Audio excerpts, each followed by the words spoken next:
All right, I will be calling the Village Cross Plains Board of Trustees meeting for February 28th to order. Roll call, please. Trustee Brochus. Here. Trustee Pizzius. Here. Trustee Brenner. Trustee Polakowski. Here. Trustee Hartman.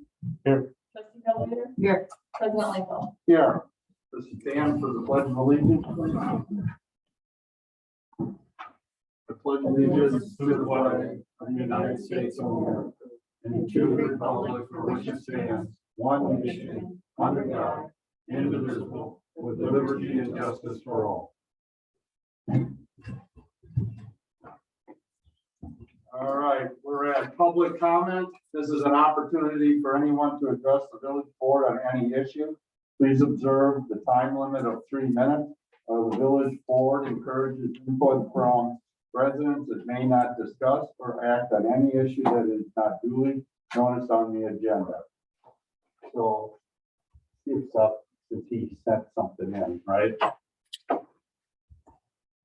That's when people- Anyone online right now, please raise your hand if you'd like to present during public comment.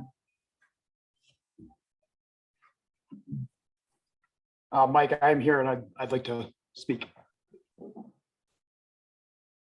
Seth? I think that was, Okay, can't see you. All right, go ahead, Seth. All right, everyone can hear me all right? yes. All right, thank you. So this is about the last item on the agenda for the Village Hall Police Station. So try to keep this 3 minutes. I'm not necessarily opposed to the concept of having a joint Village Hall Police Station, especially for costs and other efficiencies, but I have some concerns and some just suggestions. First of all, I was at a professional conference a few years ago, and one of the presentations was about lessons learned from the 2018 Sun Prairie explosion. And one point that stuck out in my mind was how severely limited the city was in parts of their emergency response and municipal services due to the fact that so many of their resources, including buildings, equipment, and vehicles, were all inaccessible due to being so close to the ground zero. Their city hall, their primary police and fire stations, their public works garage, and their utilities headquarters were all within 1,000 feet of the blast. And so for a time, they were all inaccessible. They couldn't get to their equipment, couldn't get to their offices, couldn't get to their trucks. Luckily, they have a second police and fire station because they're a larger city, but the impacts on their operations were still significant. So I'm mentioning this because I have concerns if the village was going to pursue the Bourbon Road site for a combined village hall and police station. This would put almost all of our village's critical infrastructure and equipment in a very small area. The public facilities building, the fire station, the village hall and police station would all be within 1,500 feet on one stretch of Bourbon Road. As you know, that portion of the village is already somewhat isolated because there's only two crossings of the rail line and Black Earth Creek, which raises additional concerns in the event of something like major flooding, an accident on the railroad, et cetera. So while the odds of an occurrence of that kind of event are low, the consequences could be severe. So I'd like the village to consider keeping the police station at the current location and moving the village hall. This could be accomplished through renovating the existing building or putting up a new structure.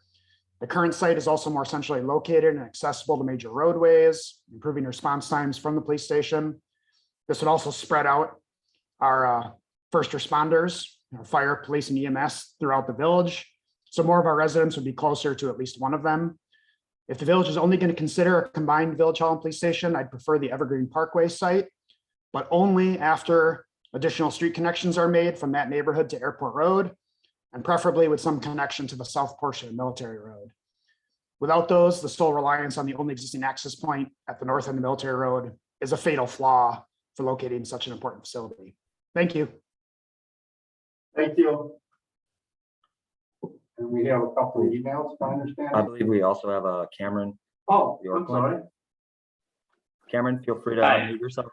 Can you guys hear me okay? Yes. Okay. I agree with Seth, and I promise we didn't coordinate or plan anything. But I had the same, actually very similar concerns. I was concerned about putting police station, village hall really close to the existing fire station and all of our other village amenities, and for the same reasons he gave, that in the event that that area was cut off or there was major damage in that area or something, we would not want, all of our eggs in one basket in one spot. We should spread ourselves out a little bit more. I don't have any particular recommendations for where else it should go. I think putting it over there is eggs it all in one basket. If I had to choose between the two options given on the last agenda item, I would pick the Evergreen Parkway area. I do understand that the road access there is limited right now, but the planning committee just approved the village map, and there is, on that village map, there are plans for additional road connections into that area. And I think we should skate to where the puck is going, not to where the puck is. And it would be short-sighted for us to put everything over on Bourbon in the same exact area for the reasons Seth outlined. Thank you. Thank you. Next, we have an email from Sarah Borkart. I am unable to attend the meeting, but I'd like to comment on item number 13. My name is Sarah Borkart, and I live at 2612 Twin Pine Street. I do not support site option 2 for the new Village Hall and Police Department. Getting in and out of this neighborhood is very difficult, so increased traffic would be very problematic. I think it would still be difficult if another entrance existed. I also feel strongly that the land should be reserved for recreation. Since this is a residential area, it seems more appropriate to use the land for recreational purposes. The next is an email from Amber Peel, no address provided. Hi, Bobby. I'd like to express my interest in the new Village Hall and Police Station being at 1601 Bourbon Street versus the lot out by the middle school.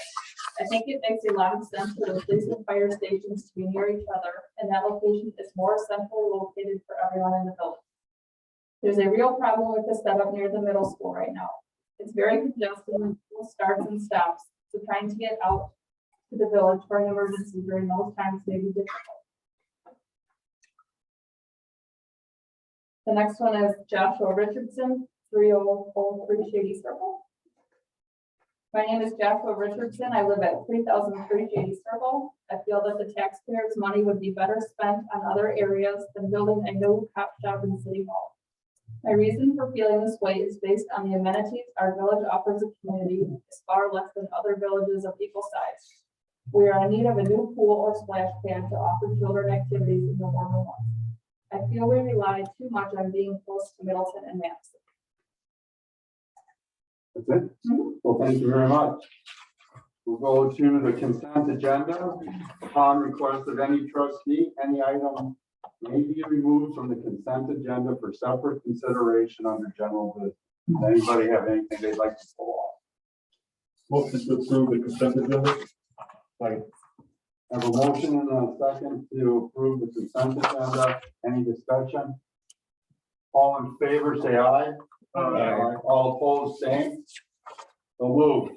Go to village reports, report of officers. Can you put that one out? My first one is I just want to let you, can everybody read that? I'll send this to you. It is actually in the packet. It's in where we have the discussion on it, but it's for some reason it's all scattered. Oh, okay. Well, anyways, if you hadn't seen it in the packet, this is kind of how we're looking for the discussion and how information would flow. Pretend this is a funnel sitting on the big area. If you flip that around, so all the work groups and committees will get all the information. It will all funnel to the subcommittee, and then the subcommittee will filter that out and bring up recommendations and options to the board, and then they will make the decision. And this is just to try, otherwise we'll get inundated with all kinds of parts of this. And what we really want to avoid is the different groups having recommendations that are in conflict with each other. So this way, this should end, we shouldn't have that. And it gives kind of how the information should flow. I just wanted to share that with everybody on that, just so you kind of know how this is going to work in the future. And then the other thing I have, Jerry and I have been working since fall on compost site. As you know, our current one is no longer, we're not gonna be able to use it. We think we have a pretty good option, for short term, hopefully for the next 3 to 5 years. That'll be coming to the board as soon as we can work out the difference. But why I'm bringing it up now is in the March finance, I'm gonna have finance committee start working on a long-term plan for composting, village compost. So I just wanted to give you guys a heads up that that's where we're going. That is all for me. Vice President, Just that Thursday at 4 o'clock is Creekside Scoops ribbon cutting. Hope everyone can make it. It's gonna be open on Monday. Thursday at 4. Yep. Any other trustee? Bill? Last Friday, I had the opportunity to do a ride along with Lieutenant Tim Reddy for a couple hours. And that was an amazing couple hours learning. It's almost like the amount of documentation they have to do is similar to what a nurse or physician has to do within a hospital. It's a lot of different screens to go to, a lot of different things to know and kind of keep straight, plus all the statutes they have to know. So I have a deep respect for our village police and chief for everything they have to do. So wanted to pass that on. All right, thank you. Okay, village administrator.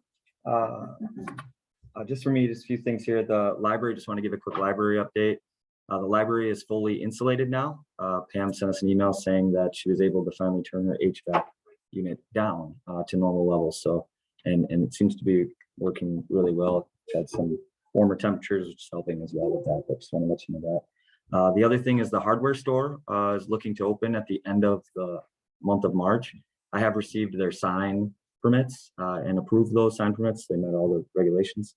And I haven't heard about the actual date for startup yet, but as soon as I hear it, I'll get it out to everybody else. And then lastly, the sustainability committee did approve the No Mow May signs. So those have been made. There'll be 50 of them up here at the village office that people can pick up here. We will put them out on social media as well so that people know that they're here and they can pick them up if they'd like to partake in that. All right, thank you very much. Any other reports? Anybody else gonna do a report? All right. We'll go to general business. Number 1, discussion and possible action regarding the award of the 2022 water system improvement. Well, hi, everybody. Kevin from Town and Country again. So about a week ago, Tuesday, we took bids for the water system improvement project, which, as most of you are familiar with, included the construction of the well 3 well house. That well has been drilled and is awaiting a pump in a well house. Village-wide SCADA improvements, which is the communication between all of the water and wastewater sites in the village. And then as an alternate bid item, included upgrades to well 2, which included a full expansion of the pavilion and also an alternate for just some internal piping work. So last week we had one general contractor bid on the project, and I have a recommendation, not a recommendation, a summary letter and bid tab on page 46 of it, Mike? Yeah. So base bid was from Ports, or the contractor Ports and Construction. They're a contractor we see bidding a lot of these types of projects out of Dubuque, Iowa. Base bid included the well 3 well house construction and the SCADA upgrades, with the allowance totals and supplemental bid items, which are some necessary totals for the base bid. At a bare minimum, that results in a $2.2 million project. Below is the list of the alternates, which included well 2 upgrades, which, as a reminder, we had needed to rob the bathrooms from the current pavilion for electrical and chemical space for that well pump room. and then expand the pavilion to the west with some additional bathrooms. So that's an alternate bid item of $1,049,000. Alternate C2 is some just internal to the pump room of that well 2 structure, some necessary piping changes that are required based on some correspondence with PSC and some flow meter requirements for the village. And then alternative 3 was just a potential alternate that we threw in there based on some indications that ductile iron piping was going to be harder to find right now. As we'll hit on shortly, there's a lot of material shortages. That one for $125 adder didn't do what we thought it would do, so that one we're not really going to talk about anymore. So the gist of it is we're comfortable with Portson, but as a all-in price, we're about $900,000 higher than what we thought we'd be last May when we submitted numbers to PSC for the rate case.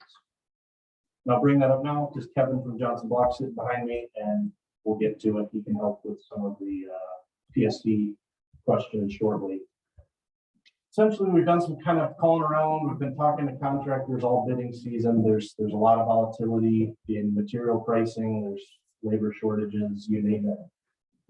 Couple things on this job, even just the wood trusses for the well house were 4 times what they would have been in August. So as a comparable project, we did do a well house and a skate upgrade for a neighboring community that bid out in August 21, and that was 1.2, and here we are talking about 2.2. So a lot of volatility, a lot of things that unfortunately are out of our control, but here we are. In terms of options and next steps, we understand that well 3 is drilled, and we're awaiting a well house for that. At a bare minimum, we would need to look at that alternate C2 to account for some piping improvements in well 2. But C1 with the full adder is something that I think is worth looking at. Again, we're higher on cost, but we're talking about a well house that was built in the 70s. And pull up the crystal ball. We don't know what tomorrow is going to bring or the next year. So all things that, as a board, are things to consider. Kevin did do a quick look at percent increases on rates, and that phase 2 increase instead of a 42, the overall increase instead of 42 would go to a 54. So roughly $4 or $5 per month for the average user if we went ahead with the full base bid plus alt C1 for about 3.3 million. So we're at a kind of a crossroads here of going all in like we had intended, and realizing that we did see an increase in cost, but we're talking about a 50-year-old well house with not a lot of work that's occurred since then, or pursuing C2 or the piping modifications and getting well 3 constructed. There will be, in all cases, correspondence with PSE. We'll have to update the construction authorization for not only the result of the price increase or decrease, but also if well 2 is removed in some substance, there will be a reduction in scope. So we'll have, in all cases, there will be some correspondence with PSC. I guess that's the bulk of what I wanted to hit on. So we are looking for direction on how to award and to begin contracts and engaging the contractor, whether that be both wells or well 2 in a reduced fashion. So again, I will highlight that I've Kevin behind them for questions. I think I should probably mention a few things. Yeah, I would agree. Just a couple things on the rates. I did run an analysis of the rates, but it's important to point out that that doesn't necessarily mean that you're going to need to go in right away and get a rate increase. You will do everything. What I did is I just ran a scenario saying, had we known what the costs were and everything else was the same, that would be the rate impact. which was going from instead of a 42% to about a 54%. And that, I guess if you would go through this now, the full thing, all of the items in there, there's also Brewery Road that was built into the rate increase. There's a phase 2 increase in the rates. You just got to prove phase 1, which is a very modest 4% increase. Phase 2 of the increases is that cannot be implemented until well 3's done, well 2's done, and Brewery Road. All 3 of those things being built into the rates. So if you scope out the well 2 portion of it, I'm not saying there has to be correspondence with the PSC in terms of whether the costs that you have with well 3 are sufficient enough to allow the kick in of the phase 2 rate increases. So I really don't know the answer to that. I mean, this is some of the correspondence that I emailed Public Service Commission just to try and get some idea on it. If you go through with the full project right now and Brewery Road comes in modestly close to what things were, are you going to have to get an increase right away? I wouldn't recommend doing the rate increase until at least a year after all of the construction costs are being done. I know when we were having discussions regarding the impact on the rates, one of the things we mentioned was, I mean, obviously there's been a big change from what was originally anticipated and budgeted and included within the Public Service Commission's construction authorization to the actual bids. We had to do a rate increase application at the time based on those numbers, because in order for you to close on the loan with the state, they need rates in effect. So you need to attest to that. And I don't want to say in a normal situation, but if you were going through the state and getting their 1.7% interest rate, if that's still what they're getting, and you were going to the open market, we wouldn't be filing a rate increase application until we know what the bids were, knew what we were going to be doing. But that's not the scenario that you were working in.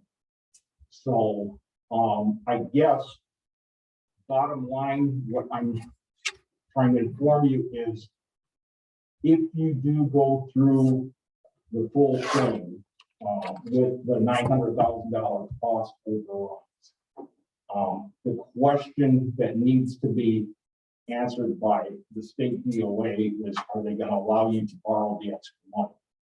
Number one. It sounds like they'll be able to, but I can't answer that. Number two, will it be able to meet what they call the debt service coverage ratio? It looks to me like you should have plenty of room in order to do that, but I think we need to get an answer from them saying yes or no on that.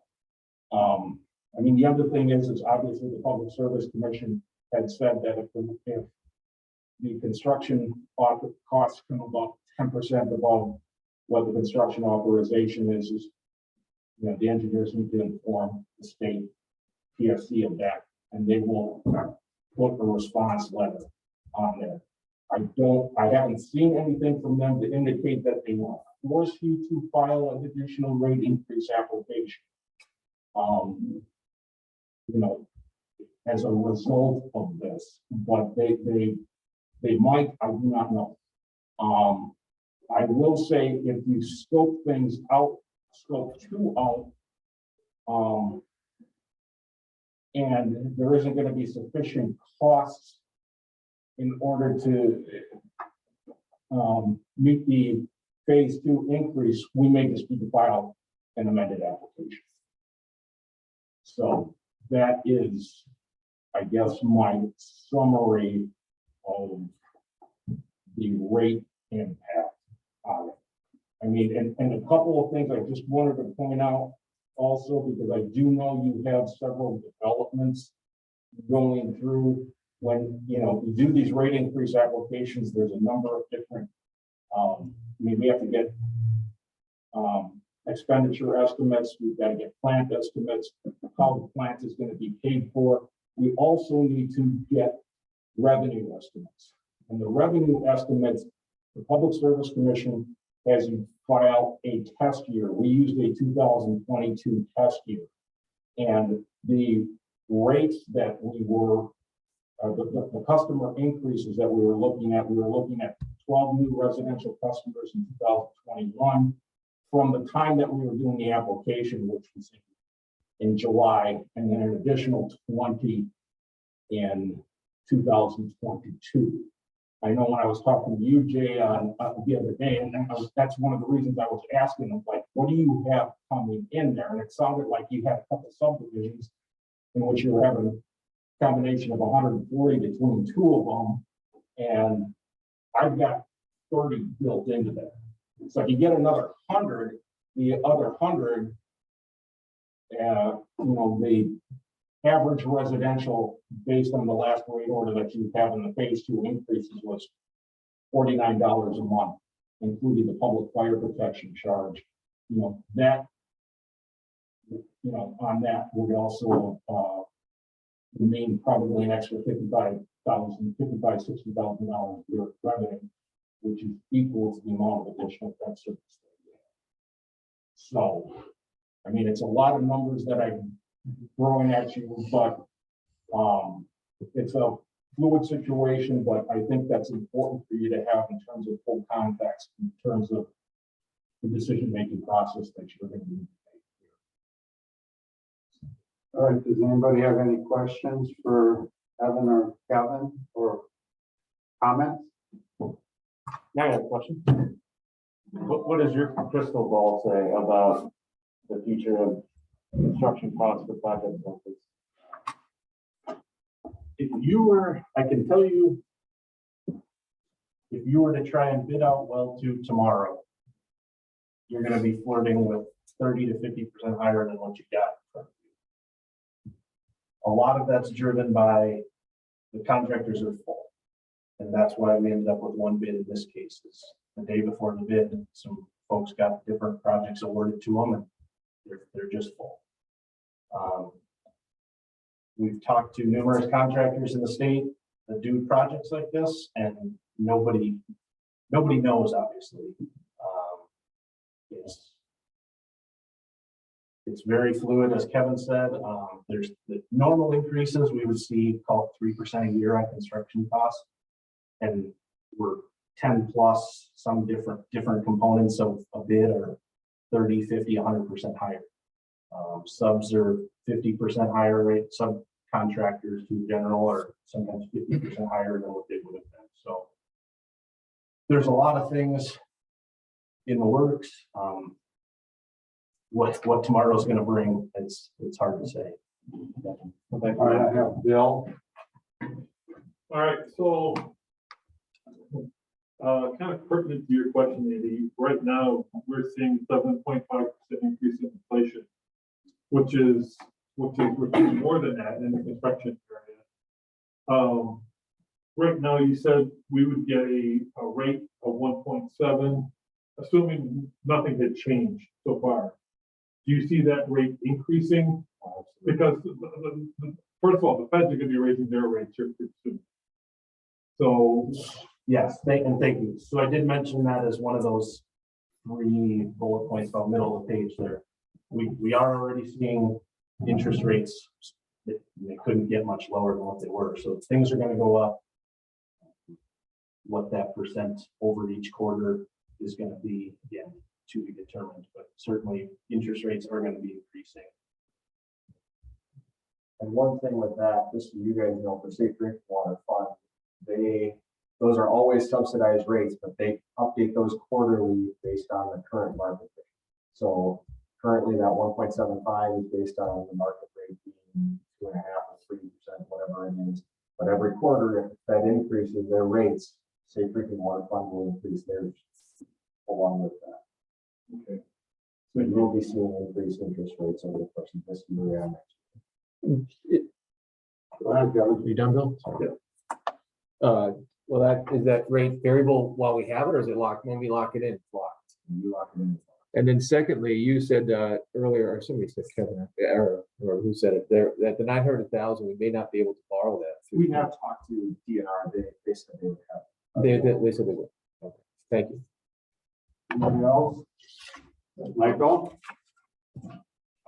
This is for Kevin, I believe. You said that you like figured out like what it would be with the 900,000 rate with 42 to 54%.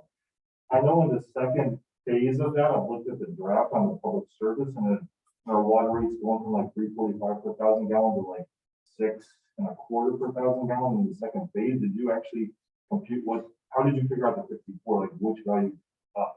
Like are you specifically updating 1,000 gallon usage?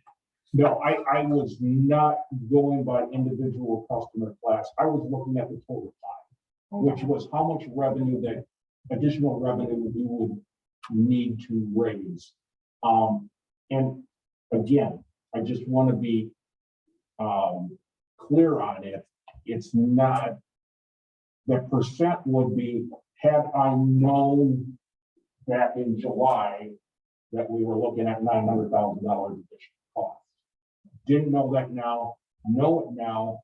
Does that mean that right here and right now, I will be telling you to go file an amended rate increase application? The answer is no, I will not be. If it was, I mean, because I was trying to calculate what the impact was going to be on, you know, in terms of additional revenue that you would get, had your customer base increase above what we have there. And that's, you know, because essentially, if you file another application, I have to look at everything, operating expenses, customer base, and I'm just, this 42 to 54% is not looking at that. It's just looking at the additional construction costs, and assuming that you're not going to increase your impact fee, your water impact fee. You just did it generalized. Generalized, yes, exactly. Okay. And again, based on what I'm seeing here, as long as you can meet coverage ratio, I would not recommend you going in for a rate increase application until after the project's all, probably a year after the project's all done, evaluating at that point. Because you may not need it if your customer growth is a lot higher than what was built into the rate increase application. That's important to know. I mean, we're in a fluid market here. I mean, your operating expenses can change, so can your customer base. Right. There's a lot of variables. There's a lot of variables, yes. Okay, Bill, and then I'll speak. Okay, so just for clarification, and I think you just said it, Kevin, was that the more residents we get within the village, the better, well, not better, but the lower rate we would get from the PSC. Is that a true statement? So for example, you know, we're estimating 100 new residents from what you estimated. We bring in another subdivision of 110 more homes.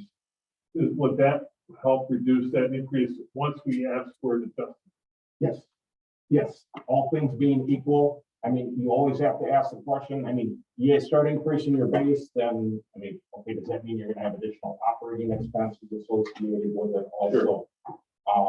You know, I mean, more houses to maintain, but generally there'll be newer ones that down the line you probably will have to do it. But I mean, a lot of your costs associated with this are fixed. So you add a new customer, engineers, it's just not adding much operating expense to the village. It's probably you're gonna have to pump more water, so your electric bill will be a little bit higher. So that would be one thing. Okay, here's my take on this. I think, the whole water system has been sitting for 15 years. We decided that we needed well 3. That was absolutely a high priority, a necessity to have redundancy so we can supply water to our village residents if well 2 goes down. It made total sense to bid out at the time. Well 2 upgrades, since the company's here, they've got their equipment here, they can move in. Now, seeing these numbers, I question if that was necessarily the best strategy. And here's my thought on that. I think there's very few contractors that have a lot of experience in putting in well houses and wells. I think that's pretty unique and probably a clutch, a business that has not too many people doing. I think building bathrooms and modifying current bathrooms as what we're doing with the upgrade, I think there's a lot of contractors. And I think it would be probably more competitive. But the bottom line is, we pretty much budgeted 2.4, let everybody know it's 900,000.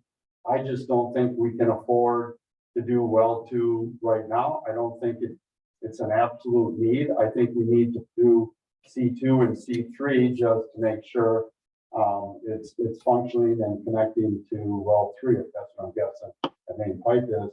And the thing is, I understand where Kevin's coming from, is you wait until you see what the cost, and then you get the revenue to cover the cost. The only thing is, you've committed yourself. So maybe right now it's 54%, but then when Brewery Road comes in, we have another 900,000 hit. So now we're up in the 60, near 70%. And there's not much we can do once we've committed and actually spent the money. We have to collect it. I'm from the position is we go ahead with well 3, do what we need to do with the PSC if we can. We hold off on well 2 until 3 to 5 years, see what happens. Goes out. I'm extremely concerned about what's going to happen with Brewery Road. That's one that I put in the same category as well 3. It's not something we can necessarily put off, since we've got shortly we're going to be having pumps that are going to be filling that pipe up, so we need to get that larger.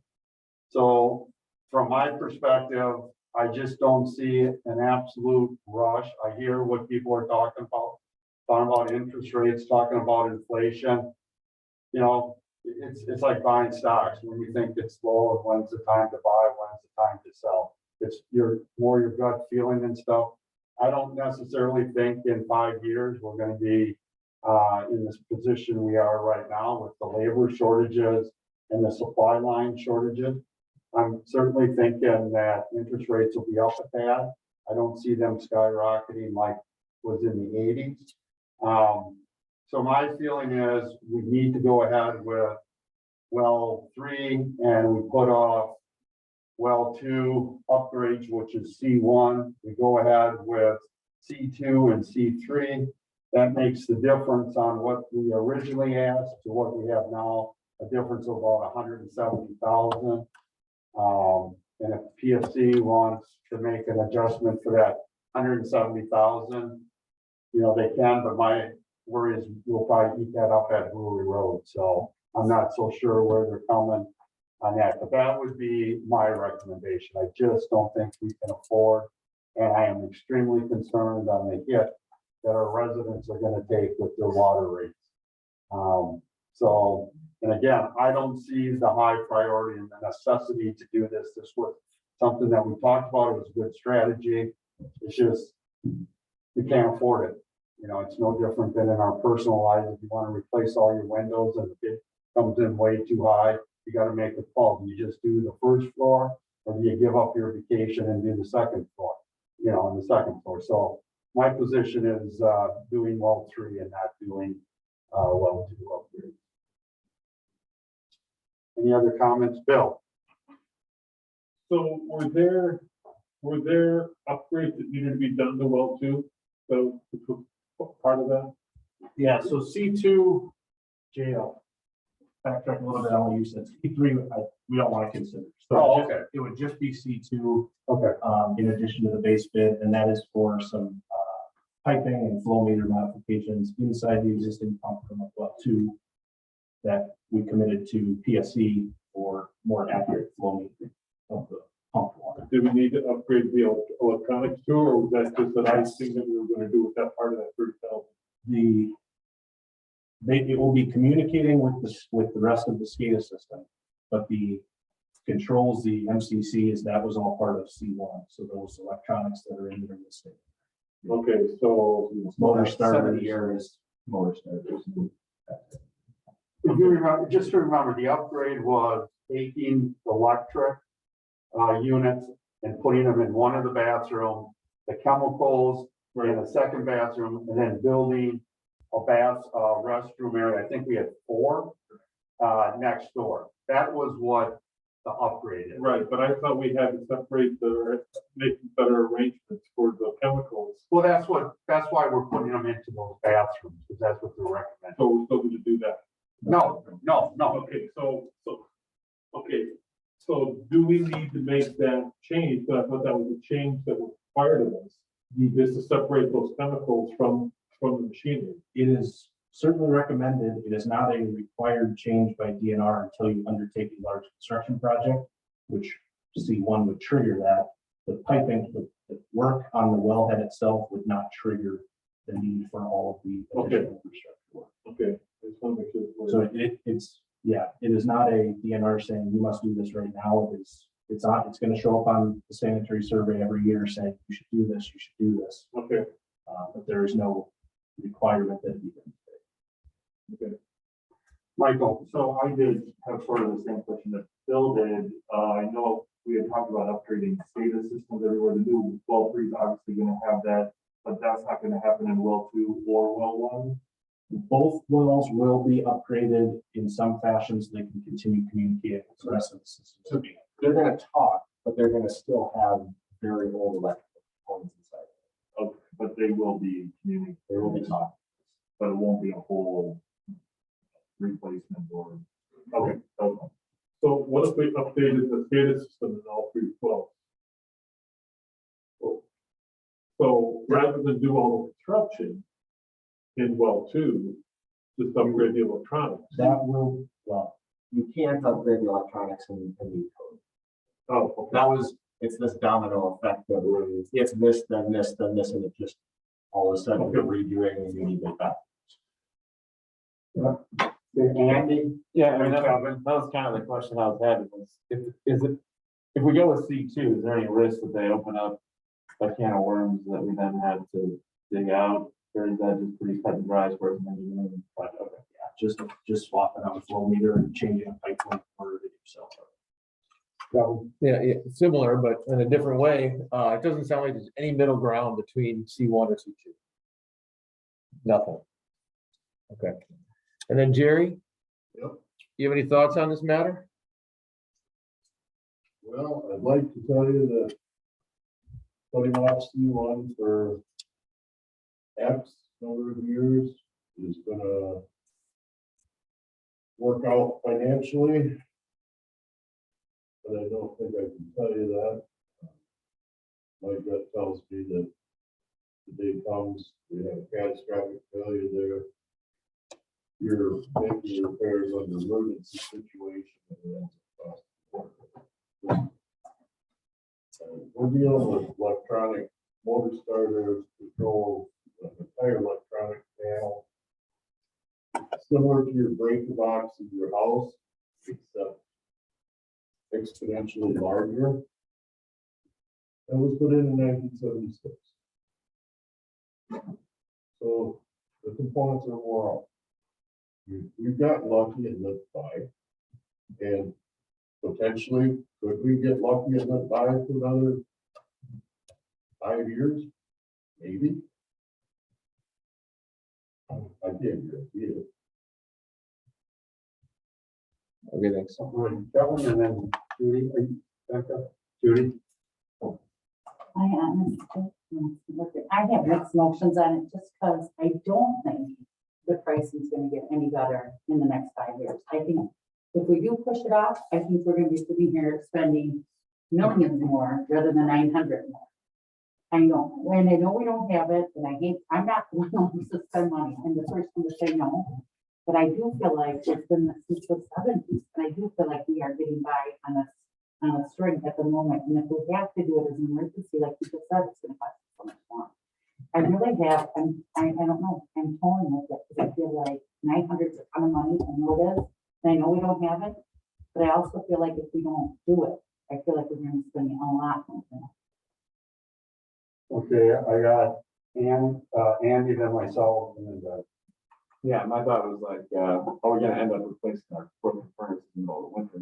You know, or versus trying to hedge our bets on, you know, once the price will go up or down, which I've never played safe on something like this. All right, I know everybody's talking about price, but I think you're forgetting in 5 years, there could be a lot more homes, so the revenue will be there.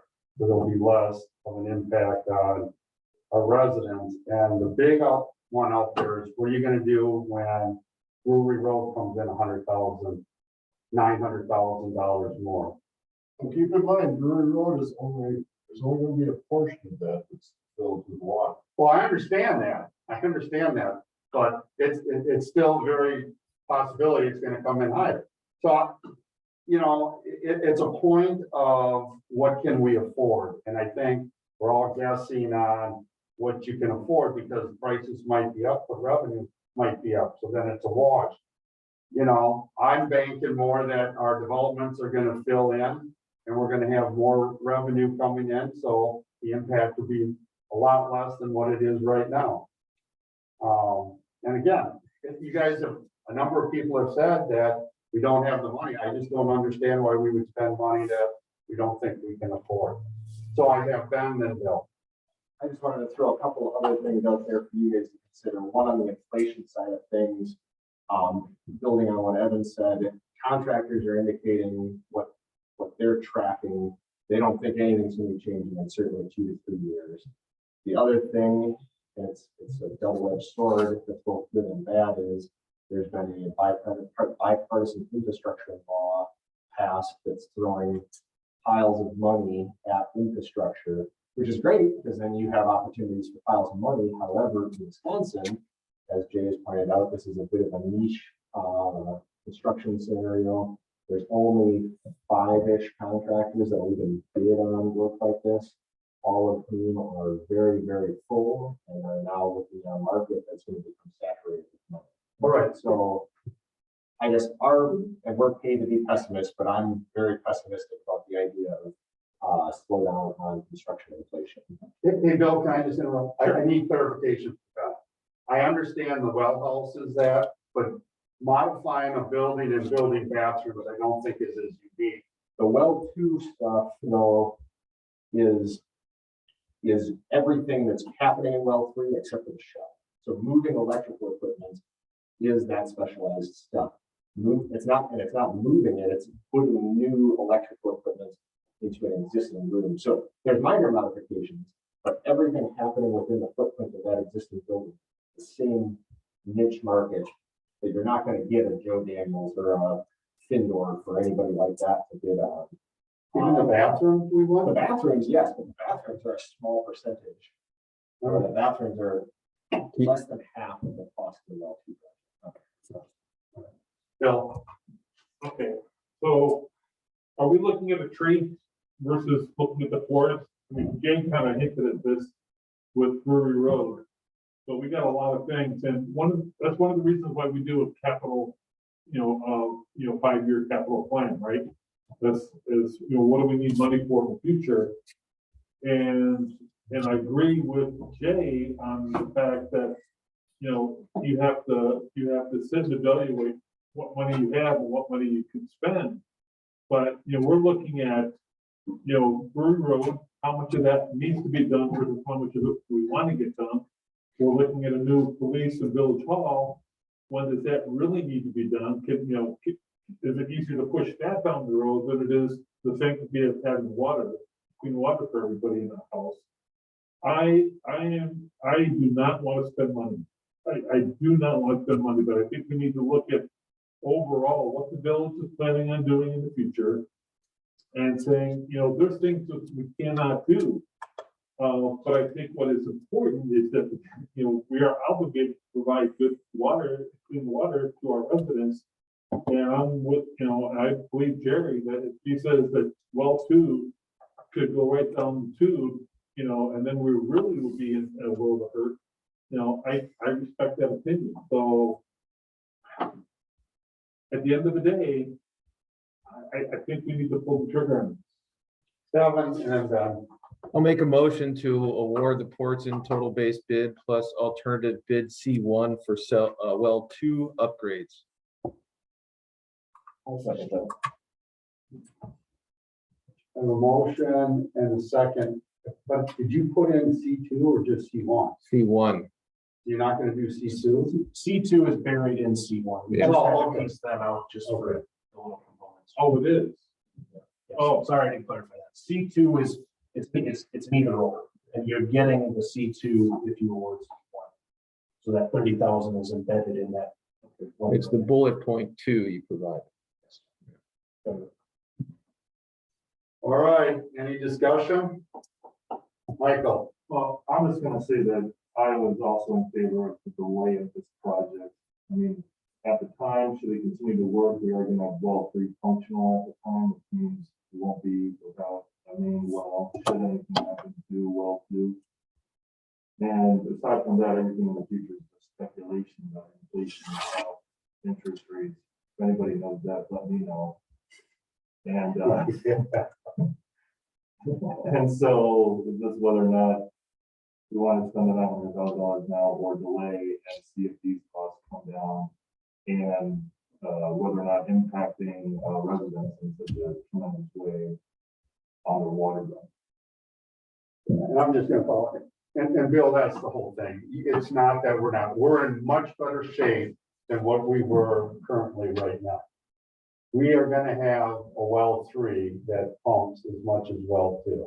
Yep. So it's not a matter if you don't do this, we're not gonna have water. So I just want to clarify, that's how it was up until we decided to do this for 15 years. But right now, we do have the redundancy of well 3. And that was the big push. So I just want to make sure that you're not doing this because if we don't do it and well 2 goes down, we're not gonna have any water. That's the whole reason for well. I totally understand. Okay, But we also. I just want to make sure, because that's not how it is, at least how I heard. I'm sorry, yeah, my apologies for that. That was not my intent. My intent was that we are a growing population, right? And, and if we do lose well 2, and we still are limping along with well 1, that's not. Absolutely, we lose well 2, we have water for 3 to 4 days but that's why we're building well 3. Right. Once well 3 is up, well 2 goes down, we still are pumping water, we're not dependent upon well 1. Okay. All right, any other discussion? We're doing a roll call vote, please. Trustee Brochus? Like, I always start with one first. yes. Trustee Lucius, Yes. trustee Brunner, Yes. yes. Trustee Polakowski, No. trustee Hartman, Yes. trustee Calvert, Yes. president Langfeld. No. Okay, motion passes. All right, we'll go to number 2. Discussion and possible action on task order number 3, water system improvements, construction administration, and resident construction. You want to brief us on this, Mike? Or, You're stuck with me through item 7, I think. so. okay, good enough. So these next couple are task orders because they fall under the safe drinking water requirements. We need to do them as a contract. So task order 3 is construction admin and then resident construction observation to administer the project and provide the observation services throughout both well 3 and now well 2's construction. So this would get us through the end of the project. We start up in all the way through startups and closeouts. And that number would be billed hourly for $194,000 over the course of the project. This was a budgeted item as a part of the safe drinking water budget. Less than what was budgeted, so. All right, do I have a motion, please? I make a motion to approve task order number 3, water system improvements, construction and installation of resident. Do we have a second? I'll second. I have a motion and a second. Any discussion? All right, all in favor, say aye. Aye. All opposed, same. So moved. All right, discussion and possible action on task order number 4, 2023 Brewery Road Street and Utility Improvements, preliminary design. Do I have a motion? Oh, you want it? I think this one's kind of clear. Yeah, I mean, so same as County P, which you saw with Brian's crew, this will get us going with site survey, get us going with some concepts. I understand there's a subcommittee working on this as well, so start getting some drawings in the works, some survey in the works, and then Brian will come back for a final design at a later date, but that $46,000 get them through preliminary design. All right, do I have a motion? I have a clarification. Oh, okay. 46 on the thing, there was just $4,500. You're one too far, sorry, Mike. Oh, yep. I'm on page. Yeah, That's the scope. So maybe a page 54, or two down. Yeah, it's in there. It's near the beginning, I thought. Go down a little bit, Mike, sorry. That's what it was. Right there, read about the compensation. Brewery Road or the roadway rehabilitation. Brewery Road, task order number 4. So we're on page 55 of the packet. 6A3. I'll move to approve this task order number 4 on 2023 Brewery Road Street Utility Improvements, preliminary design. All right, I have a motion and a second. Discussion. All in favor, say aye. Aye. All opposed, same. So moved. Number 4, discussion and possible action on scope of services for 2022 roadway rehabilitation. So I have a motion. Up a little bit, Mike. There you go. So this is the $4,500. This is assisting staff with pavement work and putting out RFPs and specs for pavement work in the village. Motion to approve the scope of service for 2022 roadway rehabilitation. I'll second. All right, for discussion, what number are you looking at for this one? I know it's 4,500, but what amount of money are you? To spend. Yeah, to spend, because that's been, we had a little bit of miscommunication on Oh, in terms of actual project costs? Yeah. Like Jerry? Oh, okay. Approximately 200,000. that. Yeah, okay, we're all on the same page now. Thank you. Yeah. Thanks. It was definitely a lower number. Okay. All right, any other discussion? All in favor, say aye. All opposed, same. So moved. Number 5, discussion and possible action on scope of service for wastewater treatment facility capacity re-rating and revision. Page 59 of the packet has, I got 3 different wastewater scope items in here. The capacity re-rating on paper, when the plant was constructed in, we're at 06, 07 now, there was design numbers used.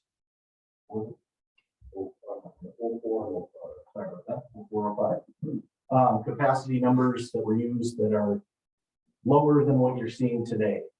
Plant does have capacity to handle these, but on paper, DNR sees this as you are over capacity. And the one major concern with that being as future developments show up and the village has to certify that it has capacity at the sewer plant, this could raise a red flag. So this would include an engineering report for DNR requirements to re-rate, again, on paper, re-rate the facility. This is not expected to result in any brick and mortar improvements there, but just re-rate on paper, again, so that we can be sure that we can accept additional growth as it comes. I'll move to approve the scope of services for wastewater treatment facility capacity re-rating and revision. Do I have a second? Second. I have a motion and a second. Any discussion? Kevin? Any chance the re-rating on paper doesn't work? Well, they can certainly, I mean, they have a chance to review it. Yeah. They can certainly ask us questions, but given the performance that the treatment plan has had, I mean, that's what it boils down to. is Okay. The initial design was conservative with design numbers used from practice and textbooks.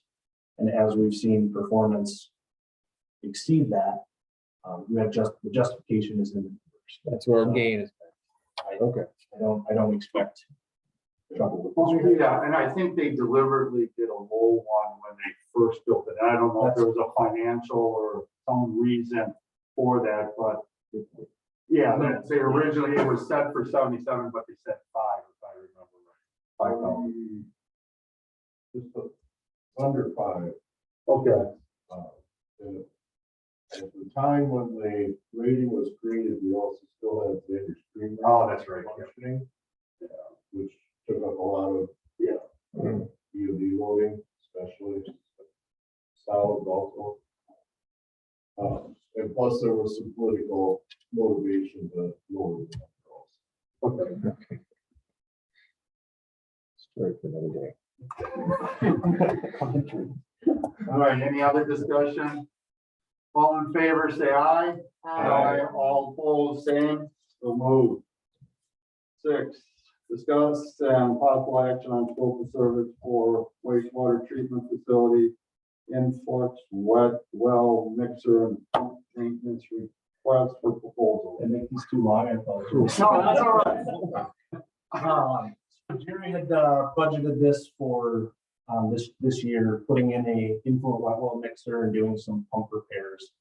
The big thing with that is that's where all of your wastewater is collected from the village and it's then pumped to the rest of the process. So this is a scope that would assist the village in doing equipment and contractor RFPs in order to do that work. There will be bypass pumping required. There will be work inside of the wet well after it's drained. So obviously nothing that village staff would be tackling.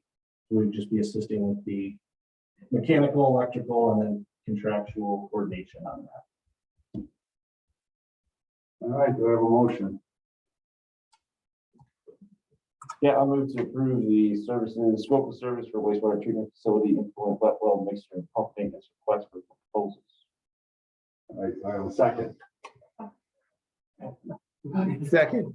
All right, any discussion? Bill? What if we didn't do this? Gary, you want to come in? The purpose for doing it is pump 4 as a variable chamber design volume. This was the way the pump is built, the volume is built, the volume is attached to the floor. Pump just sits in it. It's a little bit of a different design. The reason we went with it when the plant was built is by using a VFD drive, we're able to run the pump at various speeds, minimize the stops and starts, which is one of the biggest impacts on the electric bill for large users like the wastewater plant. Over the course of the last 15, 17 years now, whatever, that bike has decomposed, for lack of a better term.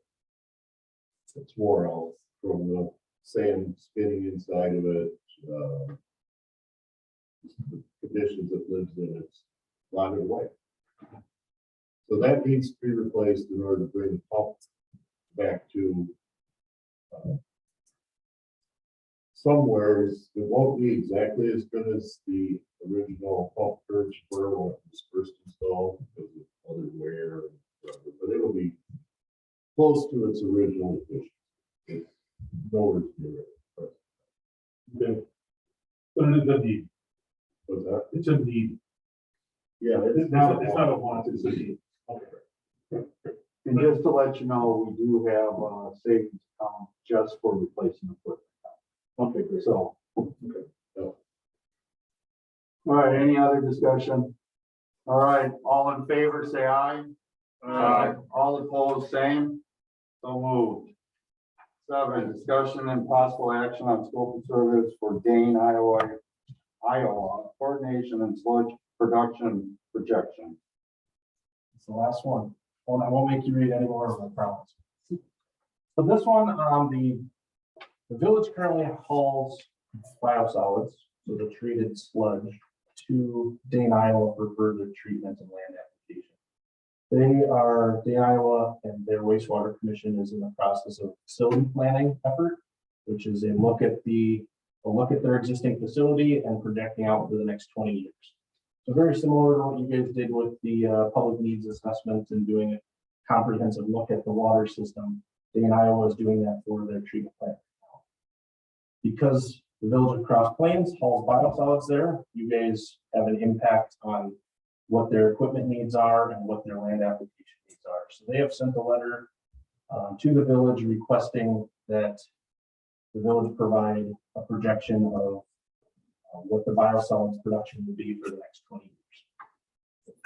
Right now, it's all in planning. There's no contracts. You're still under your existing contract. It's just helping them plan, and then that's when some negotiations could eventually start down the road. So because they're in a planning process and because it is a fluid thing, this one is a little bit hard to, it's impossible for us to estimate because it will depend on what they ask of us. So this would be more of a on-call type hourly scope with the village for working with staff to project the next 20 years, what those biosolids numbers would look like.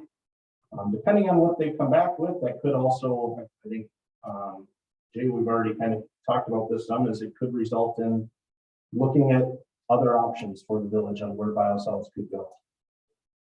In all cases, the facility receiving your biosolids is going to want to know what your numbers are. So it all starts with this. Again, it is triggered by their planning efforts because you are a customer of Dane, Iowa's on the biosolids. So this is to get that process started. Again, it could be give us the numbers and then we're done. It could turn into more, time will tell. But this would be giving us the go ahead to start that process. Can we just have a motion first? Yeah, I'm gonna make a motion. Okay, thank you. Go ahead. Yeah. I'm gonna make a motion to approve the scope of service for Dane, Iowa coordination and sludge protection. Second. Second. All right, I have a motion and a second discussion. I just want to clarify, we are still going to look at those potential other options instead of just Iowa Dane. I think it's something that's certainly worth exploring. They're not going to tell you what the resulting change in your bill is until they get. Well, I understand that, but I think now's it's been a long contract, so now's the time, I think, to always maybe check to see Once we what's have some up. numbers and contact some additional facilities, that's certainly the time to ask. But here's what we're looking like for the next 20 years. What's your offer? I think that's certainly could be part of this. All right, I'd like it to be good. All righty, any other discussion? Is that, what you're asking though is not in the scope of work? Do you want to make an amendment that adds that into the scope of work? Well, I originally, when we talked, I thought it was. It's in there. I meant for this to be, Okay, if you couldn't tell, I meant for it to be a little fuzzy because there's a lot of things that could develop here. So you're confident that it's in there? Yeah. Okay. Okay. All right, any other discussion? All in favor, say aye. Aye. All opposed, same. So moved. All right, thank you, Evan. thank you very much. Thank you. All right. Kevin, you might come back up, right? Oh, no. No, not yet. All right, discussion, and where are we at here? Okay. 8. Discussion and possible action regarding resolution number 2022-03, provide for the sale of $775,000 in general obligation promissory note, series 2022A. Yeah. So just for the Yep. village's understanding, so we've looked to calculate the amount for the borrowing for the capital improvement projects that you had approved within the capital improvement plan for 2022. Understanding interest rates are going up here at the end of March. We're trying to get this out, now to see about what rates are coming or what rates would come in at. We have contracted or had these discussions with Greg Johnson here. He's here from Ellers today to give you more of a background on where we're at. So go ahead, Greg. Great, thanks. Good evening, everybody. So we've included our, in your packet, our pre-sale report, which summarizes the capital projects that you're planning to finance in 2022. And then we've also put together a multi-year plan that looks at capital needs over the next several years, to kind of look at how that would impact your levy for debt service going forward. So you're only authorizing potentially borrowing for the 2022 projects, but the plan does look at capital needs over the next several years. So I'm going to start by going through the tables that are in the pre-sale report. So we'll start with table 1, which is just a summary of your existing general obligation debt. It's right after the written report. Thank you.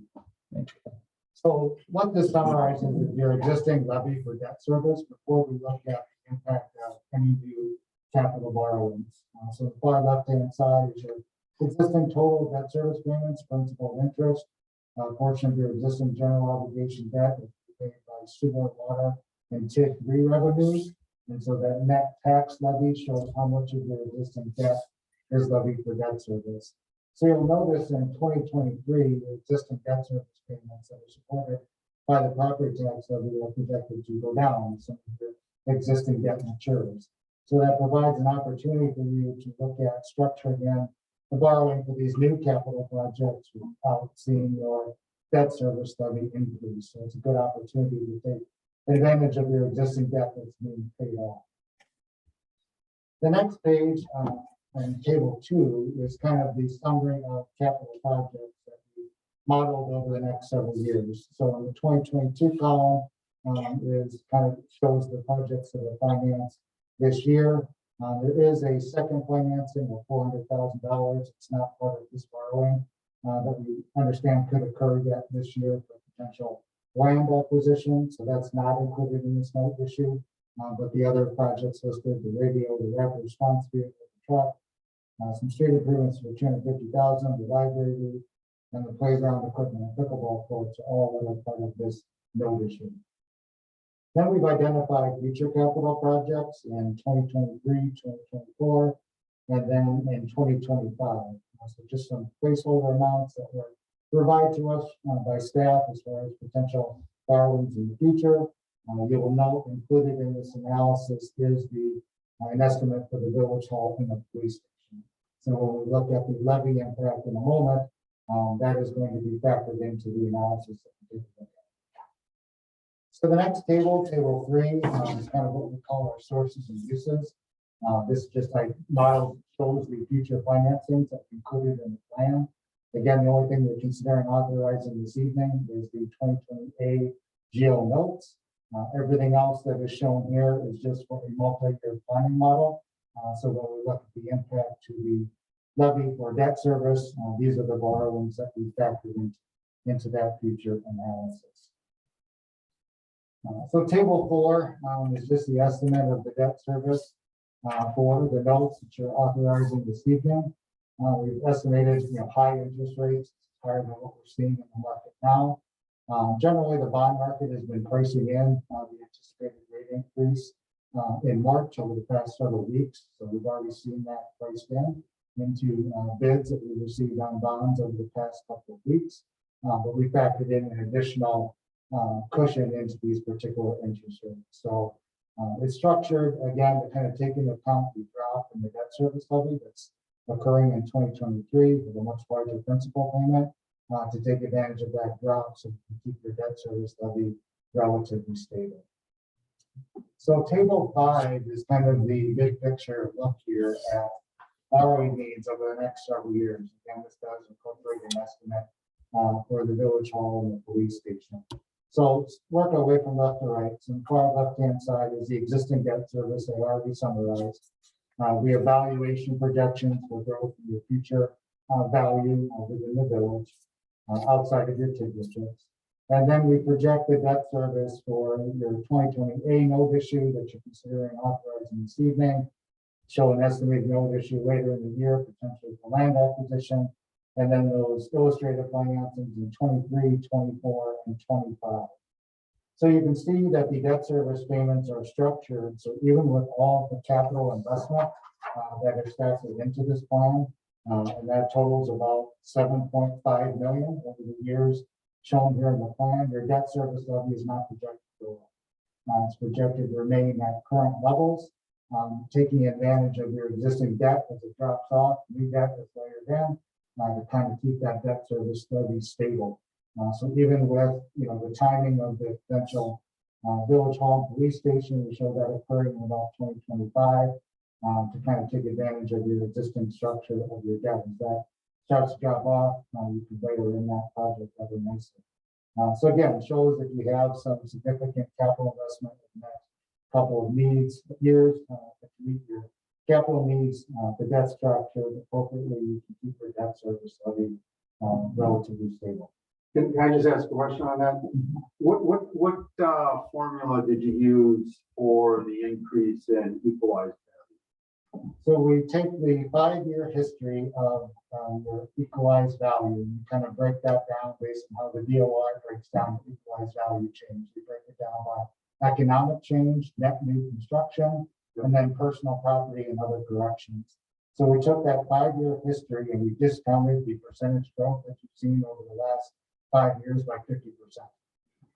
So it's kind of a conservative. Projection. That's intended to be conservative. It looked at to me. So then finally in table 6, looks at your general obligation borrowing limit. So under state law, the amount of principal you can have outstanding just for general obligation debt cannot exceed 5% of the village's total equalized value. That's all value, including incremental value in the TID districts. So at the end of 2021, you're at about 39% of your debt limit. Even by layering in these borrowings going forward, the highest you hit in this projection is in year 2025, but you'd still be under 50% of your debt limit, projected to be at 46%, which would still leave you 12.3 million of borrowing capacity. So leaves room for capital projects not identified in the list, but also is taking into account some of the larger potential facility needs that you're considering. So summarizing back just on the proposed note issue, this is really kind of the first step in the process. It's considering the resolution that's on the agenda. What this does is basically authorizes the village and us at ours to assist you with the issuance of these notes. So as we've done for the village on past borrowings, we'll help put together a official statement, an offering document that will be distributed to banks and underwriters who will submit bids on the notes. We anticipate that occurring on March 28th. Final interest rates will be presented back to the village board for final award that evening, and then the funds will be received by May. So that's kind of the process where we're at tonight. And the steps going forward if you choose to proceed. So with that, I'm happy to answer questions. I just have a comment where I want to appreciate you throwing in conservative numbers, so they're much more realistic that it's a downtrend or something. So I really appreciate that. You're welcome. Any other comments or questions? Michael? How in 2025 did you allocate 1.2 million? Like, It's in the, is that in the capital plan or something? yes. I was just kind of saw that, I wasn't sure. Well, I think originally that was, I thought originally that was Brewery Road. Was that not true? Weren't we planning Brewery Road in 2025 until? Brewery? What's that? Oh, brewery. Brewery, yeah. I think that's what, I thought that was the big chunk, but we moved it up because of the, what's that? Might be highway safety. Oh, okay, that could be too. Yeah, I think it was. The bridge? No, the expand, you know, making Okay. it larger. Yeah, because the bridge is gonna happen in 2023. The county's doing that, though, isn't it? Yeah, Yeah. The county will be a player on the overall KT project. They'll have a portion. Okay. So this is, okay, so, yeah. so this is going out of town. To the, Well, yeah, towards scenic path. All right, now you have Andy's. So I was just gonna say, enjoyed that presentation thoroughly and make a motion to approve the action regarding, sorry, what was I? The resolution. Yeah, resolution number 2022-03 to provide for the sale of $775,000 in general obligation promissory notes series 2022A. All right, do I have a second? I'll second it. All right, I have a motion and a second. Is there any discussion? I also would like to thank the presenter. This was excellent. I know we've seen this a couple times in the past, but I don't know if it was ever this clear or succinct, or maybe I'm just understanding it fully 4 years ago. Just in time to leave. Yeah, Thank you. You're welcome. Thank you. all right. Any other discussion? Let's do a roll call vote, please. Trustee Paul Yes. Trustee Hartman. Yes. Trustee Calhoun. Yes. Trustee Brochus. Yes. Trustee Lucius. Yes. President Lincoln. Yes. Do it is. you have any idea where you think the rates are gonna come in at? For this? I think, I mean, they're gonna come in less than what I estimated, so I mean, I think, well, I mean, we've seen things kind of stabilize in the bond market, I'd say, over the past week. But, you know, with everything that's going on, particularly, you know, internationally, I mean, it's, you know, things are kind of volatile, but I built in quite a hefty increase, so Thank you. I think you'll likely be much better. I'd rather come in and estimate high and come back and say it's a lot better than, you know, try to lowball it and come back and say it costs. So, I And appreciate we did send something out, got 4 back, and they were all way under that. Local banks will be. yeah, we'll send, yeah, local banks will be involved, and potentially some local underwriters that may work with local banks will be involved, so. Okay, very good. All right. Let's go to discussion and possible action regarding ordinance number 2022-04 annexing land to the village of Cross Plains. You want to bring that map up so everybody knows that little sliver? Yeah.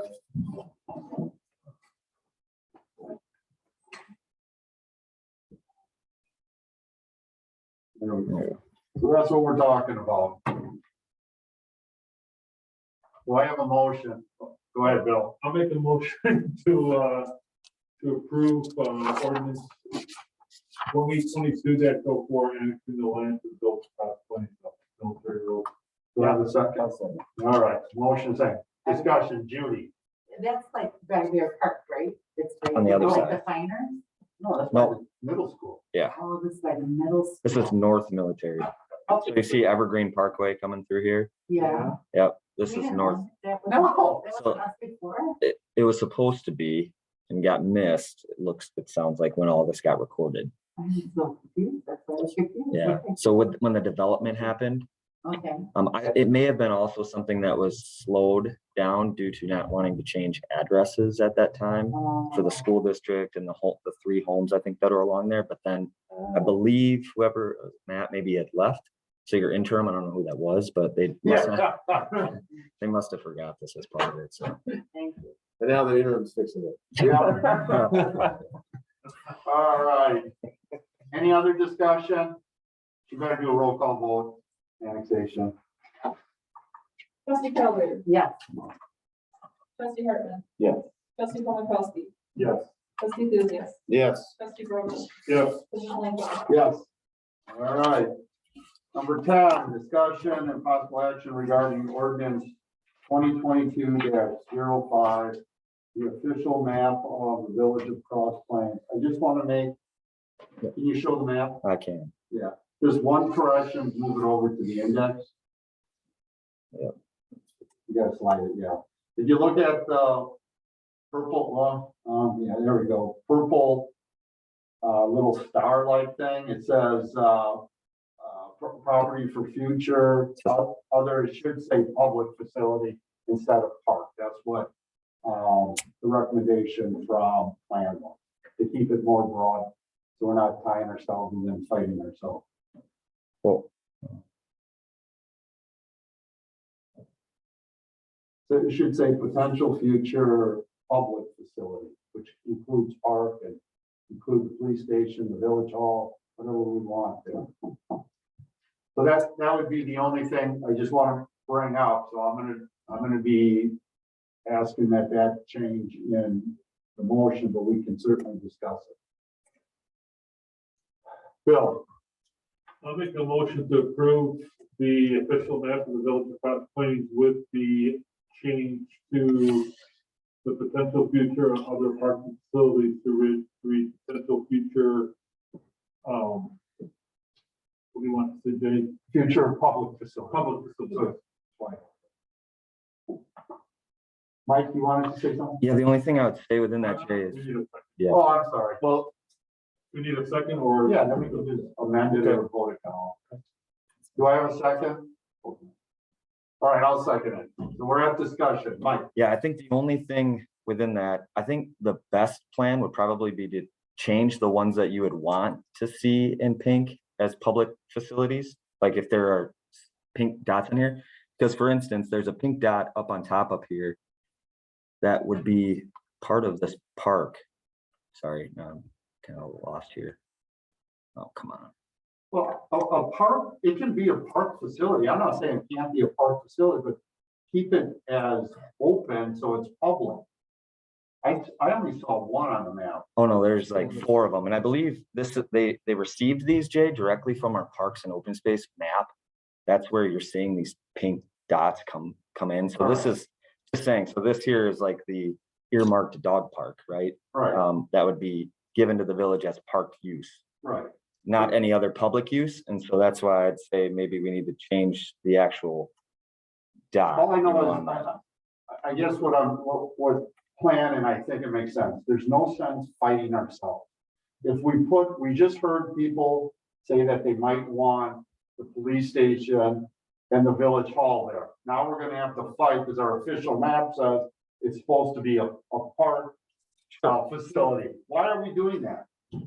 This is an official map that we're gonna really count on, so it's gotta be accurate. To me, when it says public facility, that can be park, that can be anything. So I'm not sure why we need to always narrow it down. Mhm.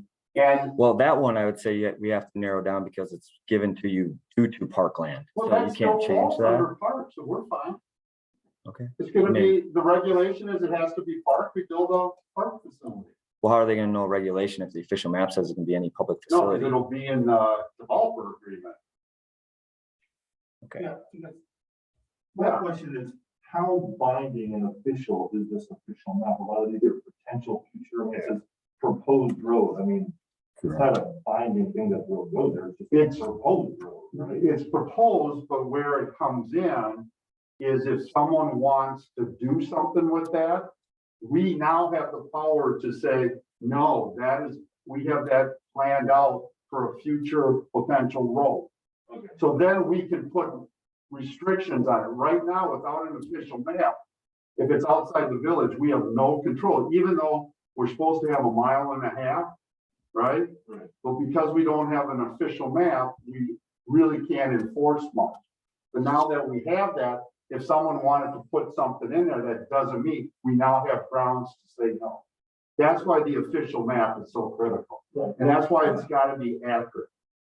Right, but, right, and I understand that, that's to protect us from external entities, but you're almost saying that like, if we're calling this a park space on our map and not public, that we're gonna have internal.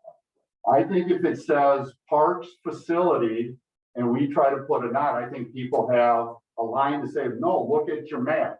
Your official map says it's supposed to be a parks facility. You're not doing that. We don't want it. And to me, why not keep it general as public? And if we put a parks on there, that's fine.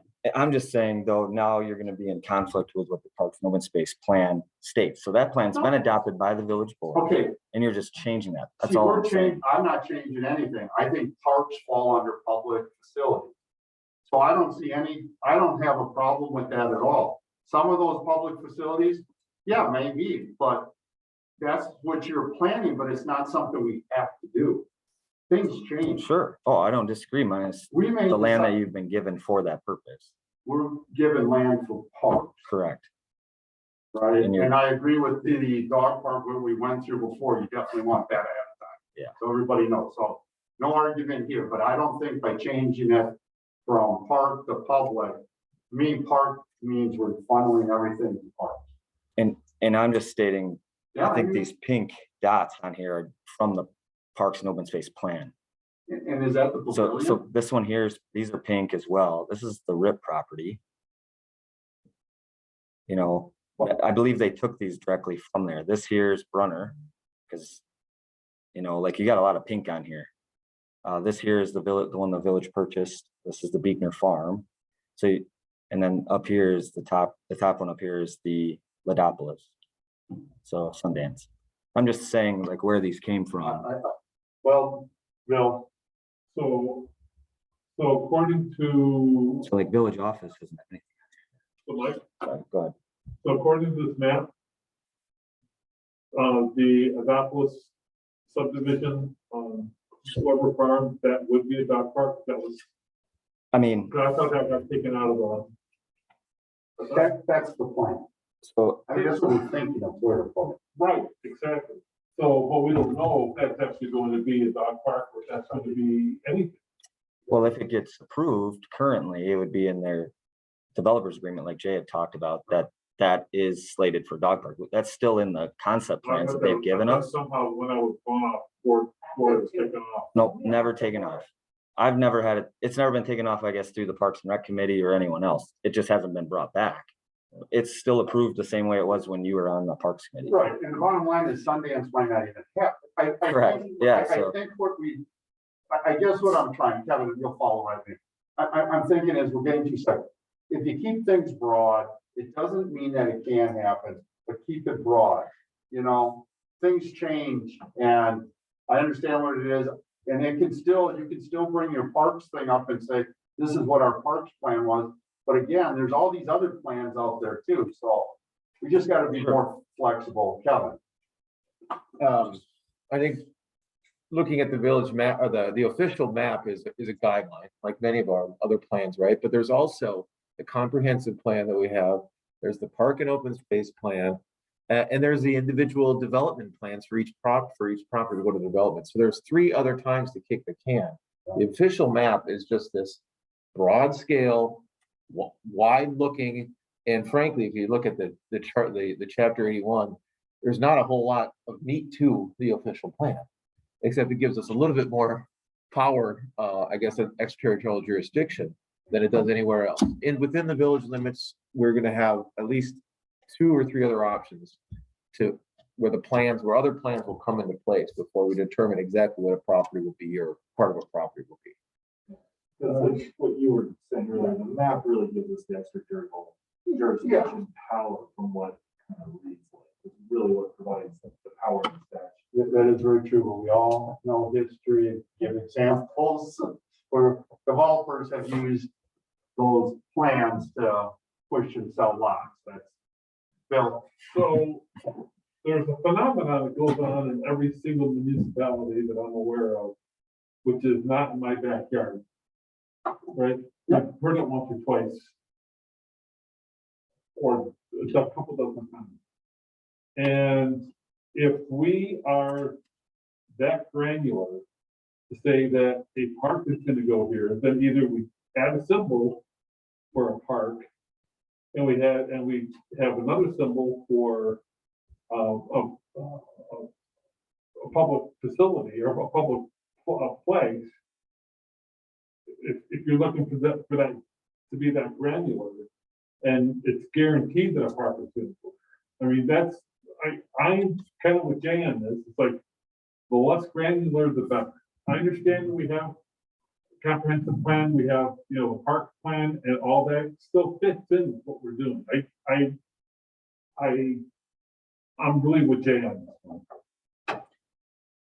Right, Mike, you want to say something? Yeah, and I'm fine with it. I just think the consistency aspect. I just don't want them to conflict with one another. I understand. And Yeah. so that's what, our future use map, future land use maps is part of that too. So just making sure that they're, correlating together. No, makes sense. And it's, Yeah, I think just, I understand the desire to keep options open, but ultimately the village board can decide to do whatever they want with any property, no matter what it's titled, and take the responsibility for those decisions with people who vote for us. So I think trying to do it in this way seems inauthentic to the process, especially with all the people on various committees who put work into creating comprehensive plans and parks plans, and then to on this level, try and keep your options open in a way that potentially has the least amount of blowback from residents in the future. I think is what I'm gathering from the conversation. If I got something wrong, please correct it. No, I agree. I'd rather say broader because like say it's gonna be a park and then also it's not or vice versa. I like the broadness. Because I feel like it doesn't mean. All right, let's do a roll call vote, please. Okay, but wait, are we voting to make it broad? Is Yeah, Yeah, the his vote, motion is yeah. to change it to from park to public. Okay. Sorry, just to Go ahead. clarify, and so that would be changing All the pink. all of the paint to. Well, we're not changing any paint, we're just Right. changing the This, wording. this right here. Yeah, the key. All right. Roll Other call. public. Trustee Hartman, Yeah.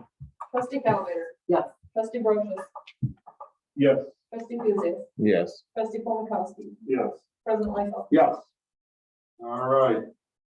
Discussion and possible action regarding resolution number 2022-04, approving salary increases for Village of Cross Plains trustees.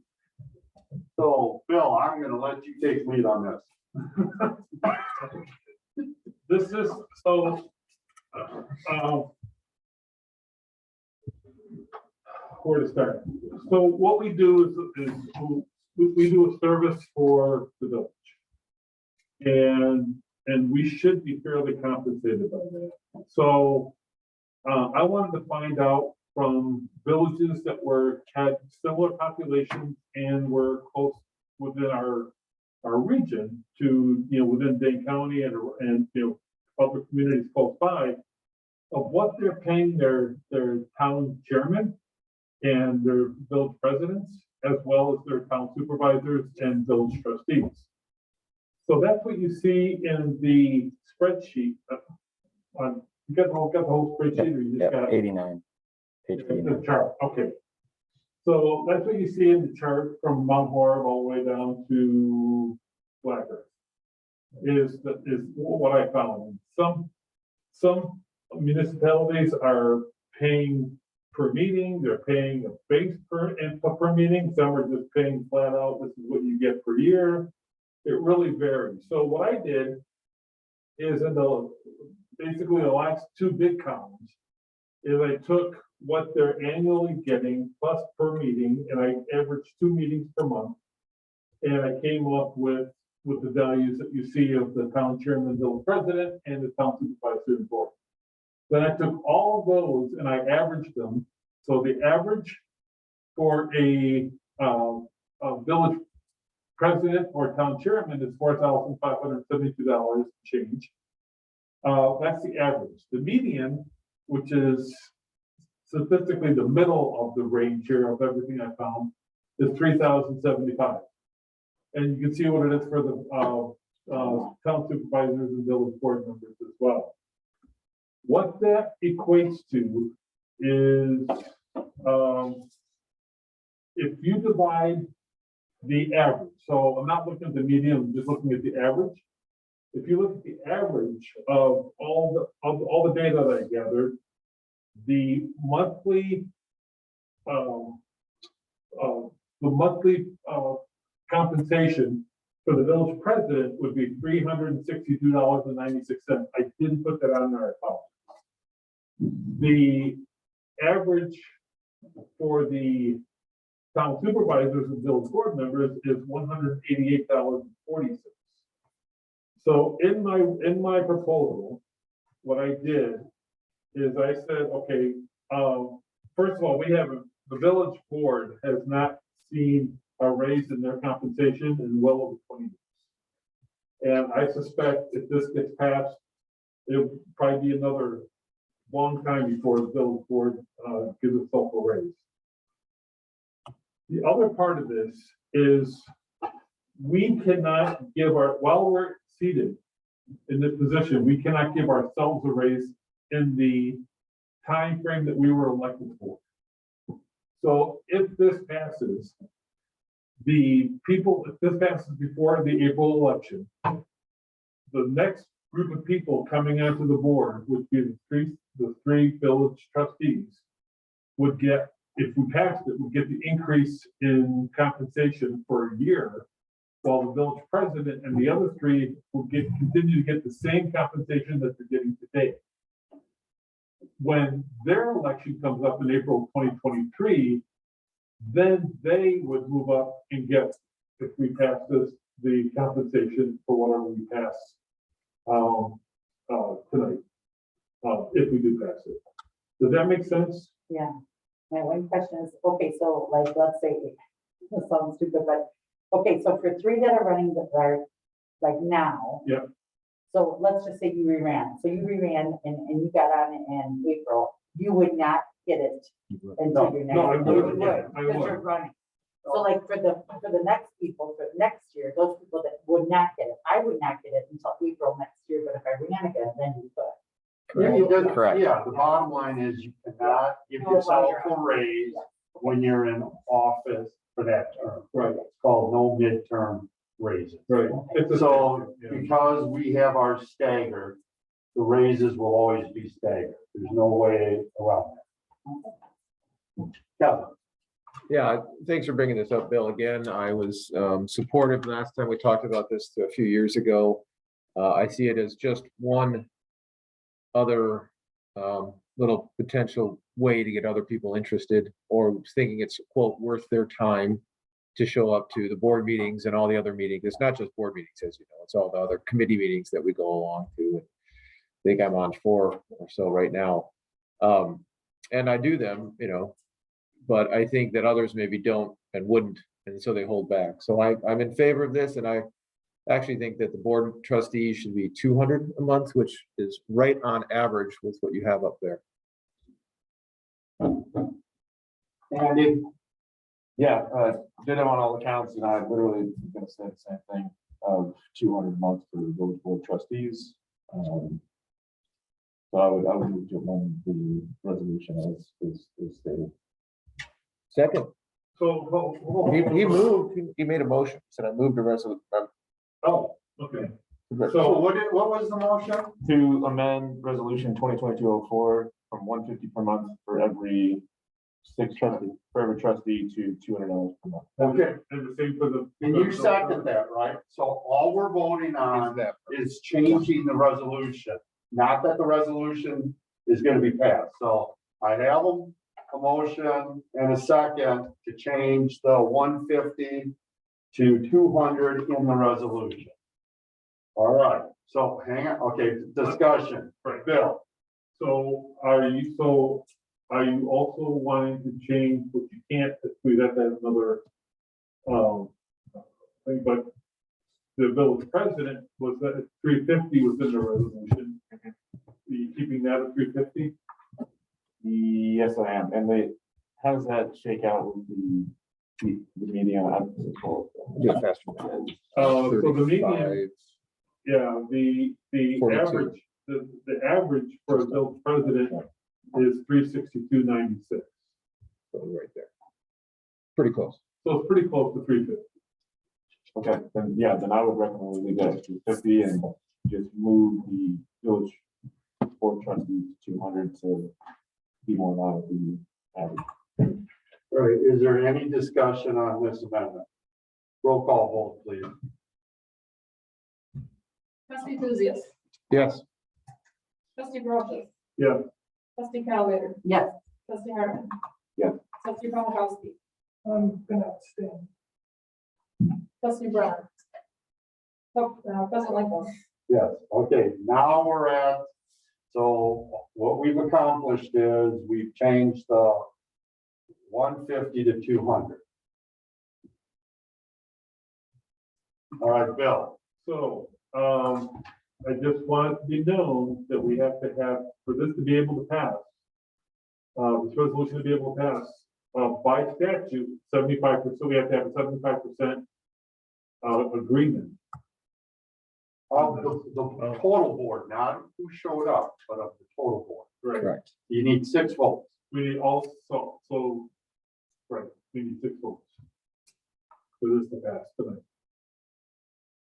All right, Andy. Yeah, having been in the village for 5-6 years now, it seems that the number of candidates that we have seems to continually, or people who are interested in picking up this mantle, doing the service, is increasingly difficult. And so I think anything we can do to enhance the desire for people to step up and do this work, I think would be beneficial for the village to get the highest quality people we have to serve the community.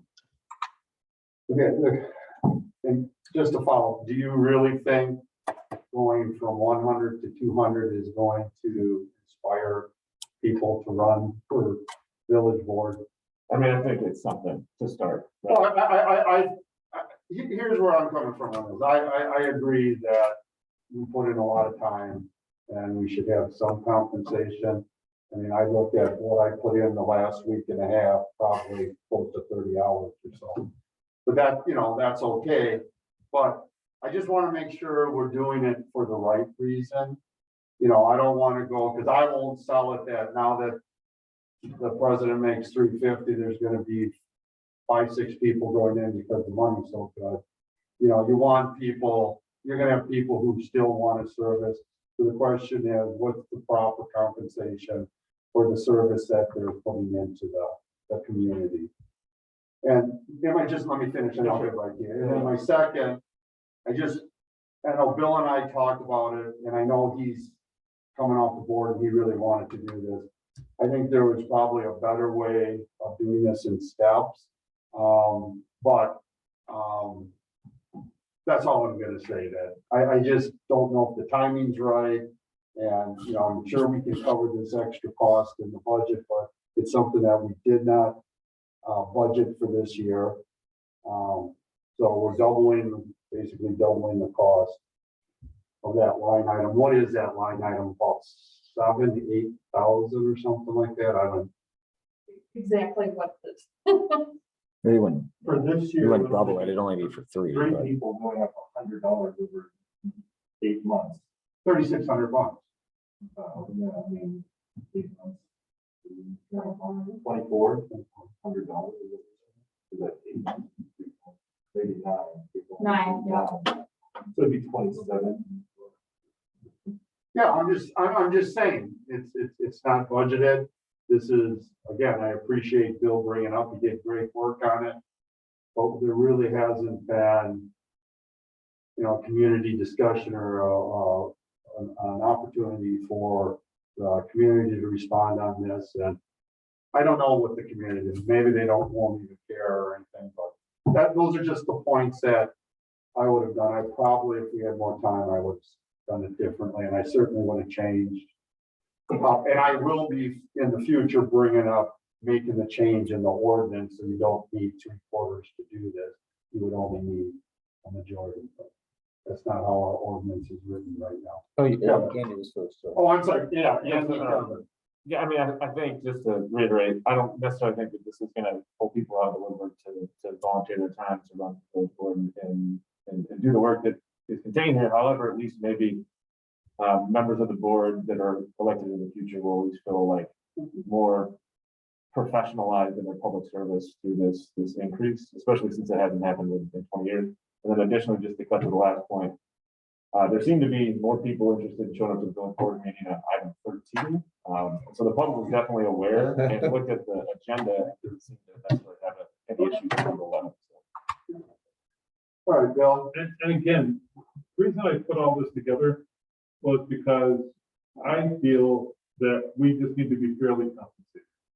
And if you look at the other municipalities that are on that chart, we are well below what the other municipalities, both town and village are at. If we kick this down the road another year, does this even come back up again? I won't be here, so it may not, I don't know. So I would like to see this go through, either tonight or in the March meeting. Right, Judy? I bless Bill's heart for even doing it, knowing he's getting off. So he's not doing it for him. So I thank you for that.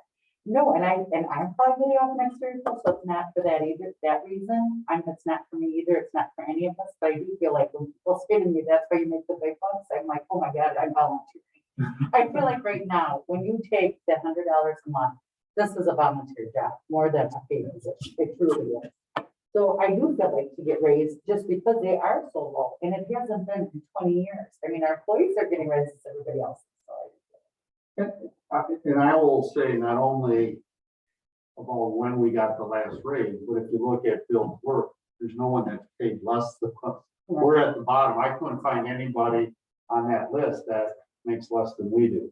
Black Earth was a little bit. I looked at them and I thought they were a little bit, go back to that. I thought they were a little bit higher than us too, but that's, unless I'm reading. Higher than you. They're higher than you. They're higher than us. Well, okay, maybe that's what I was looking at. No, I looked at that. I have a comment, but I will comment on Black Earth specifically. If you figured out those numbers per village board meeting in any committee or other board meetings, I'd be pulling in 6 Gs. I feel like you go to 4 meetings a month and we have a lot of extra meetings. So, like I said at the beginning, I only did this 2 meetings a month. Yeah. So I get it. This is at least the second time we've seen this. We did see a previous study done by one of the other administrators. What was that? Caitlin? Was it Caitlin? Yeah, I think it was Caitlin. When I first started, and I just went through and I figured out like, okay, just for kicks, it was like $4.50 an hour or something like that. The amount of hours I put in, especially at the beginning when it was just so hard to learn everything. So I think it's more about, I do think it's a little bit of an incentive for folks to get out there. I also think it's about being valued. And you look at the group of people, the groups of communities that are out here, and you're like, wait a second, like they must value these people. They're paying them okay. And I feel like here we work pretty hard. Let's face it, we work really hard. And it's good to feel valued. And so in this case, and I think if you look at the numbers, we justified the number by being right at average, not above average, and then no updates in 20 years. So for all those reasons, and I'm getting off too. So I'm happy to pass it on and push it forward. All right, so do I have a motion to approve this? So moved. Oh, no, I forgot to say it, man. I'm sorry. I made an error by allowing that last year. We agreed that when we redid chapter 2, we no longer can do that. We have to actually state so if you want to say it, yeah. Where is it? Let's see. 11. 11. I make the motion to approve the regarding regular resolution number 2022-04, approving salary increases for the Village of Preston trustees. Second. All right, any other discussion? And this is with the before approved amendment. Yeah, absolutely. That has already changed. And the president really is a trustee. I'm just presiding officer. That covers that too. All right, roll call vote, please. Trustee Paul Yes. Trustee Hartman. Yes. Trustee Calvater. Yes. Trustee Brochus. Yes. Trustee Lucius. Yes. Trustee Brunner. President Langstrom. Yes, motion carries. All right. Yeah. Thank you, guys. Yep. Well, thank you for all the work, Bill. All right. Discussion and possible action regarding mailbox cluster at Creek Crossing subdivision. You want me to take this one? Yeah, go for it, Jay. Well, as you know, I was on last time and it was the whole thing, and we decided that we're gonna keep everything as we did on the final plat. Well, the post office had concerns with that, so I met with the postmaster and with Jeff Lee and Mike. And I think what we have is a real good compromise. Basically what we're doing is taking the box out from 19, which is at the top. And we're gonna set it right next to the box that's on lot 24. To achieve this, we're gonna have to give up a space that's about 6 feet by 4 feet of outlot 2. So we would give them an easement to do that. That way the postal service can pull in, stop at those boxes, deliver mail, walk across the street, deliver the mail there, and then they're out. For the people who live on Conrad, they can just walk down the sidewalk through the outlot and be right near the box. We're gonna be plowing the sidewalk of that outlot, so it would be clear, the infrastructure of the sidewalk and the culverts all there. This would really make this issue disappear, and I think a reasonable conclusion to this. So what I'm asking for tonight would be for a motion to agree to do that, and then authorize for the legal documents to be drawn up and signed by myself and Bobby. We don't have to bring it back. If you don't feel comfortable with that, you want to see the legal documents, we can bring them back in March. Just so you know, I have told the developers that no permit for occupancy will occur until this is resolved and we have mailboxes. Because people start moving in and they have to go to the post office to get their mail. It's just, they're all going to be calling us. So this, I think, is a real good compromise. I think it's a good solution. It was what the post office wanted in the first place. So, well, let's just have discussion before we do, because I want to, Kevin. Has anybody, mainly our engineers, looked at, and this has always been my concern, people coming home from work, parking on the side of the road, picking up mail from the mailboxes. Coming around that corner, from Northern Cross Arm onto Laufenberg and stopping in front of the mailboxes to get their mail. There's 1, 2, 3, 5. There's 77 units out there. Well, they're not all going to go there.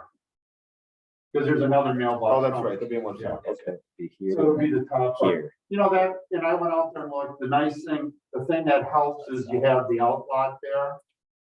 So there's room on the No outlot. driveway, enough. What's that? There's space you can pull up. Yeah. Yeah, there is. But you know, it's definitely, that is a valid concern because, you know, the walkway to get to those boxes are right on the back end of where lot 24 is. But now lot 24 driveway is going out onto Hilltop. Or Hilltop. Yeah, Hill Point. So there is no driveway there, so there's more room there. Okay. So, you know, I agree with you from, if we were looking strictly from a safety thing, I agree 19 would be better. But Can we make them have, like, move, on that lot? Can we make them allow a little parking or make them go in? oh no, that's a waterway. Yeah, And there's a ditch now. yeah, that's the other, and that's the biggest thing. When they want it down, there's ditches all the way there. So where they have these mailboxes stuff have been installed, so they have culverts, concrete over it to the sidewalk, and then they already have the concrete laid through the mailboxes. In outlot 2 then? No, not yet there, but on 1924. So that stuff has all been done. So it would be, it's not a bad, I think it's a good setup. I don't, Kevin. I know it sounds trivial, but it is a piece of land that we're giving up for nothing. Did we get anything else? Can they move another lot line? It says it's 6 feet by 12 feet, was it you said? There's no 4x6. Oh. Okay. That's what I think they're, what they are on that. I think they were 4x6. So do they know where it's gonna go on lot 2? Is it gonna go on the far side? No, it's gonna go right next to the one, right? Okay, they're gonna be really close. Oh, lot 24 in the corner, they have, it'll be right next to that. So it might not, I think we use 6 feet by 4 feet on there. Even though there's like those drain holes. Yeah, there's plenty. Yeah, no, I went out and looked. Yeah. They're not really that big. Go ahead. So is there already a pad on 19? Yes, So that's gotta be pulled up, ripped up. yeah, that would, well, or if the landlord, if the owner wants it, he can have it, I guess. I don't know what they're gonna, that's Meridian's concern. Okay. So who's paying for putting the new pad on that one too? The developer is paying for all the legal work and all the construction. We're not doing anything. Except for making this authorization for them to go ahead and start doing that. The legal work would be to eliminate the easement on 19, to put the easement on outlot 2, and what's the first one I forgot already. The other one stays, so unless they're expanding 56. Was there one put further down on top of it? No, No, so that one never went in. there'd only be No. an added easement on outlot 2. no, that's it, okay, yeah. No, this is, from our perspective on how we wanted everything on the east end of the neighborhood, that stays the same. The Postal Service is extremely happy that their driver doesn't have to drive as much and make so many left turns, make one stop, deliver all the mail, and then move on. Obviously, I don't know if Meridian's real happy, but it's off of lot 19. I'm not sure where that is. And the developer, Jeff Lee, is happy with where it is also. So I think we're all in agreement. And if you looked in your packet, you'll see he's already gotten almost all of the mode of delivery agreements put together. He just has to have the Postal Service sign off. He won't do that until we get approval. Mike? Do you want any questions for Jerry in regards to snow removal at all along that? See any issues?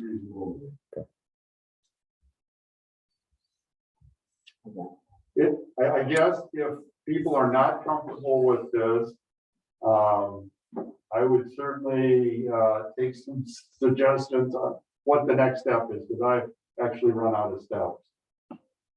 And I'm telling you, dealing with the postal system is extremely difficult. I guess it's fine, works for me. I would say make it part of lot 24 though, if we can, instead of keeping it our outline.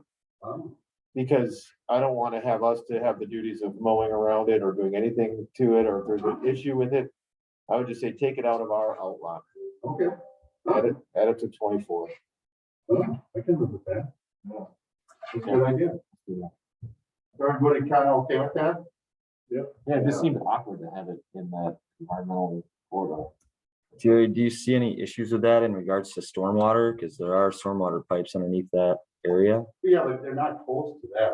Well, on here, it looks like they are. Well, when I went out there, You can- I didn't think so. No, I mean, everything was farther to the west.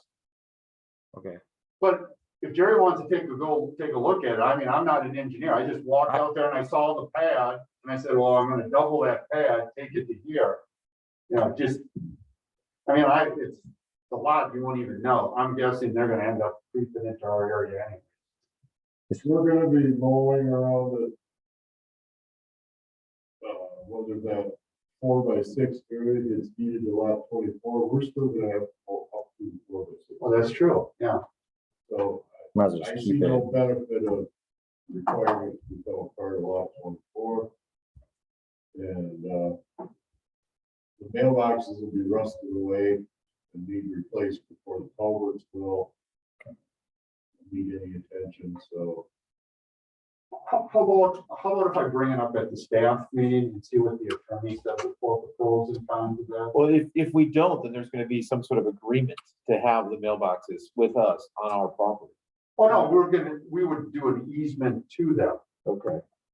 The question is, do you do an easement or do you just outright give it to them? I'm guessing if you do it outright, there's a lot more legal work and you probably have to do a deed or something to.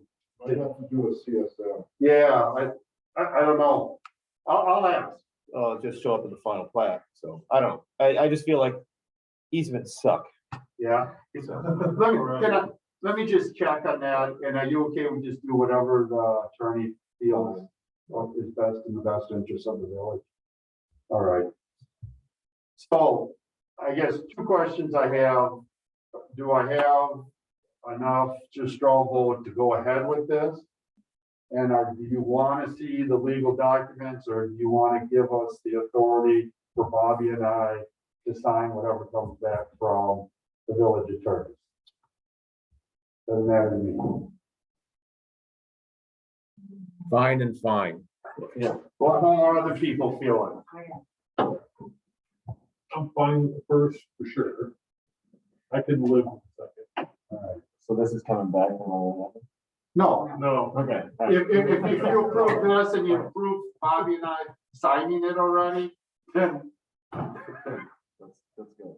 Yeah, I'm fine with it also. I'd like to check with the attorney to check on that, because like, Yeah. once it has an easement on it, we don't have to have one. It's not helpful. no, we'll see what they say. I have no idea. So who would like to put this motion together?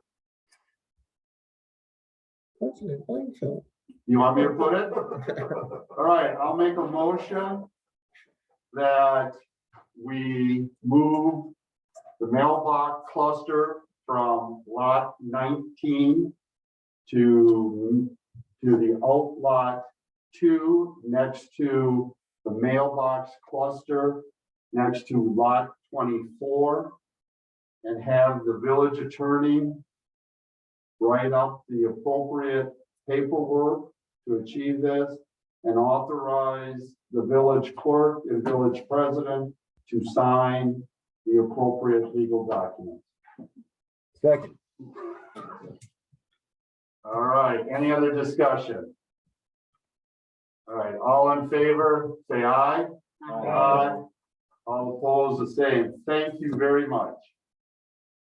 All right, discussion and possible action regarding the site option for a new village hall and police station. You were given a report from the subcommittee. Their recommendation is choice number 1 would be 1601 Bourbon Road. Choice number 2 would be the site off of Evergreen. So you have a list of pros and cons to that. So let's have a discussion before we make a motion. Just Go ahead. Jay, can you remind us who is on the subcommittee? And if you could show us that graphic that you had earlier, like before. Okay, there's everybody that's on the subcommittee. Oh, great. And could you show us that you had a form earlier during your report, you had a form about the Oh, subcommittee? yeah. Okay. This one? Yeah. Okay, I just wanted to see that in context of Yeah, this. so this one, we haven't given Thank the task to the work groups yet, but this one, it came for the committee. We're giving you basically 2 choices, which we've already talked about. Our first choice would be 1601 Bourbon.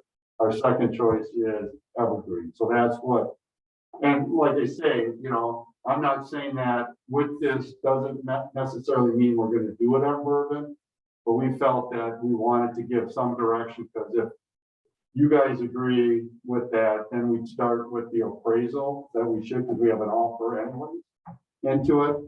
And then start working in that direction, because then my next step for next meeting would be a financial statement, how we can pay for the lot. And we got one already tonight, but I think there's a couple options out there. So that would be why we need to, I don't want to do all that work.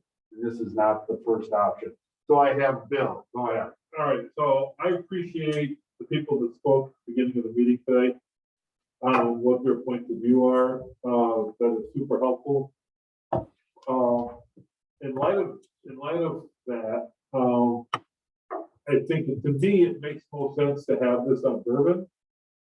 Because the firehouse is right next door. You got the other park right behind it. If the train's coming through, the trains are not that long. where they're coming on one side of the town, you can't get around the other side of town. And you're gonna have the same issue if you have it on Evergreen and there's an issue down off of Villageboard or Continental or what, on that side. So, and also I think trying to get out of Evergreen is very problematic, and I know we have in the plan we just approved tonight to put roads in there, but roads are also very, very expensive. So, my opinion is that, we should look very seriously at 1601 Bourbon. Anybody else? Kevin? We heard a lot tonight, concerns about the police station and the fire station sort of, and the build facility being close together. And I see Chief Reska is on the call. Do you mind if I ask him if he has a comment about the police station being that close to the other facilities? Tone, Chief, would you like to unmute yourself? Yeah, hello, can you guys hear me? Yeah. Okay. I don't have any opinion one way or another. I just think for the sense of, with regards to it being next door to it, I don't have an opinion one way or another, but I think it just makes sense because of the negative issues over on Evergreen, being that we would have to have some type of roadway expansion, something like that, because it's so congested, especially in the mornings and in the evenings. If we have any kind of issue and we're there, we're going to get stuck and trying to get around traffic and that kind of thing. It makes more sense to be at that location next to the fire department. I mean, you could probably argue it in multiple ways. I think Seth brought up, keeping the police department centrally located and separating things. I don't know if that's anywhere cost effective to do anything like that. It just seems like a lot more would be spent that way. To me, I actually favored the Bourbon Road. It just seemed to have the less amount of negative impact. Can I just follow up? Yeah, on I have this? a- Since I have a I'm follow-up too. familiar. Actually, the trend right now in a lot of places that are doing public safety building, which includes fire, EMS, and police all in one building. So nationally, and I think even in Dane County, you can find public safety buildings that combine those. And I agree, there is no perfect location, but I would counter while Seth and Cameron made a good point on that. The other point that wasn't made is if you have a major incident, many times if you look at the literature, what has happened is they haven't planned for unification spots where you bring, where if it's at a school, the parents have to go somewhere to pick up their kid. By having the police and fire right there, that is an ideal situation for one of those. If it's at Evergreen, we are certainly not going to send everybody into Evergreen to try to pick up kids. So you're kind of going your odds. What are the odds of the incident happening on Bourbon Road versus what are the odds happening somewhere else in the village? In your unification center is right there at the fire and police department. And if you look at major incidents, that has always been one of the big problems in these major incidents. It's getting people unified to get back together again and getting fire rescue units in and out. Just to add, Jay, I think you're dead on as far as the fire, EMS, everything going to be public safety. I know Mount Forbes is like that, DeForest.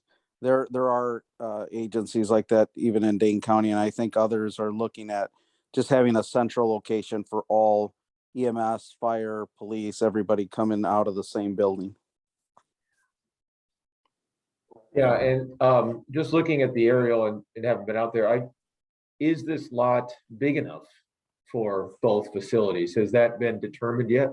Well, I can tell you, I built a 30,000 square footage police department on 2.3 acres, which is exactly this size, and I had 110 parking spots. So And I guess we're they were looking at proposing, 15,000 square feet, so. yeah, okay, but this is both Village Hall and police station, smaller police station.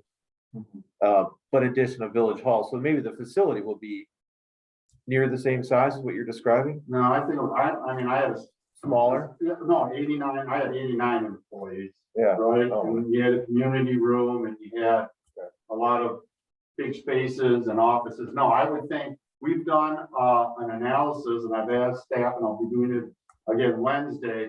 We're looking at building a facility of 15,000 square feet. So that's, that's what everybody says is what we need for square footage. So I don't see that getting bigger. So 2.3 acres is plenty. And some of that's compromised on the north side by wetland issues. Yeah, a little bit on, the northwest corner. Okay, well, I tend to support this location after hearing that. Michael and Judy. Just a quick concern that was conveyed to me by trustee Brunner, that he would be open to there being some sort of community space at this location as well. But there's a possible gym, the room space allows. Yeah, I got the same email from Doug, and when he gets back, we'll sit down. Okay. But when we're talking about space wise, that was one of my initial concerns. And that would, With this location of where I will be able to support something, should that idea want to be pursued, and because the subcommittee hasn't done like Florida and some other communities have done. Right. Sure, other communities have done things along those lines. Judy, I think I'm the only citizen that gets worried about this five-way intersection up there anyways. And someday there's gonna be stoplights, and I just can't even imagine when the stoplights, when we have the 300 more cars coming, if it's lined up and the police are trying to get out on this road on Church Street, I think it could be a nightmare. That's why I'm supporting the Bourbon Road, because I think it's gonna be easier for them to get out and whatever. Because this intersection someday is gonna be hot. Once the traffic goes. okay, do I have a motion? So what are you looking for? The motion is, I would like to know if the board supports that Bourbon Road would be choice number 1 and Evergreen would be choice number 2, knowing that we'll be examining this as we go, right? So right now, what this is saying is you agree with the subcommittee and we can move forward looking at this as our first choice. So you're looking for an agreement, but Yeah, I'm looking for the board to give us, if you agree that, I'll make a motion to support the recommendation of the Village Hall Police Department Subcommittee as the Bourbon Road as option 1. I'll second that. all right, any more discussion? Let's do a roll call vote, please. Trustee Brockus. Yes. Trustee Lucia. Yes. Trustee Paul. Yes. Trustee Hartman. Yes. Trustee Calvater. Yes. President Lightfoot. Yes. All righty. Do I have a motion to go into closed session? Move to go into closed session. Okay. All right, a motion and a second, any discussion? Roll call vote, please. Trustee Brockus. Yes. Trustee Paul. Yes. Trustee Calvater. Yes. Trustee Lucia. Yes. Trustee Hartman. President Lightfoot. Yes. All right.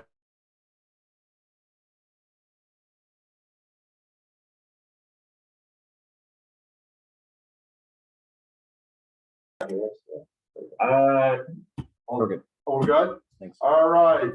I move to approve the hiring of Brian Mooney for village administrator and tourism director, Village of Cross Plains.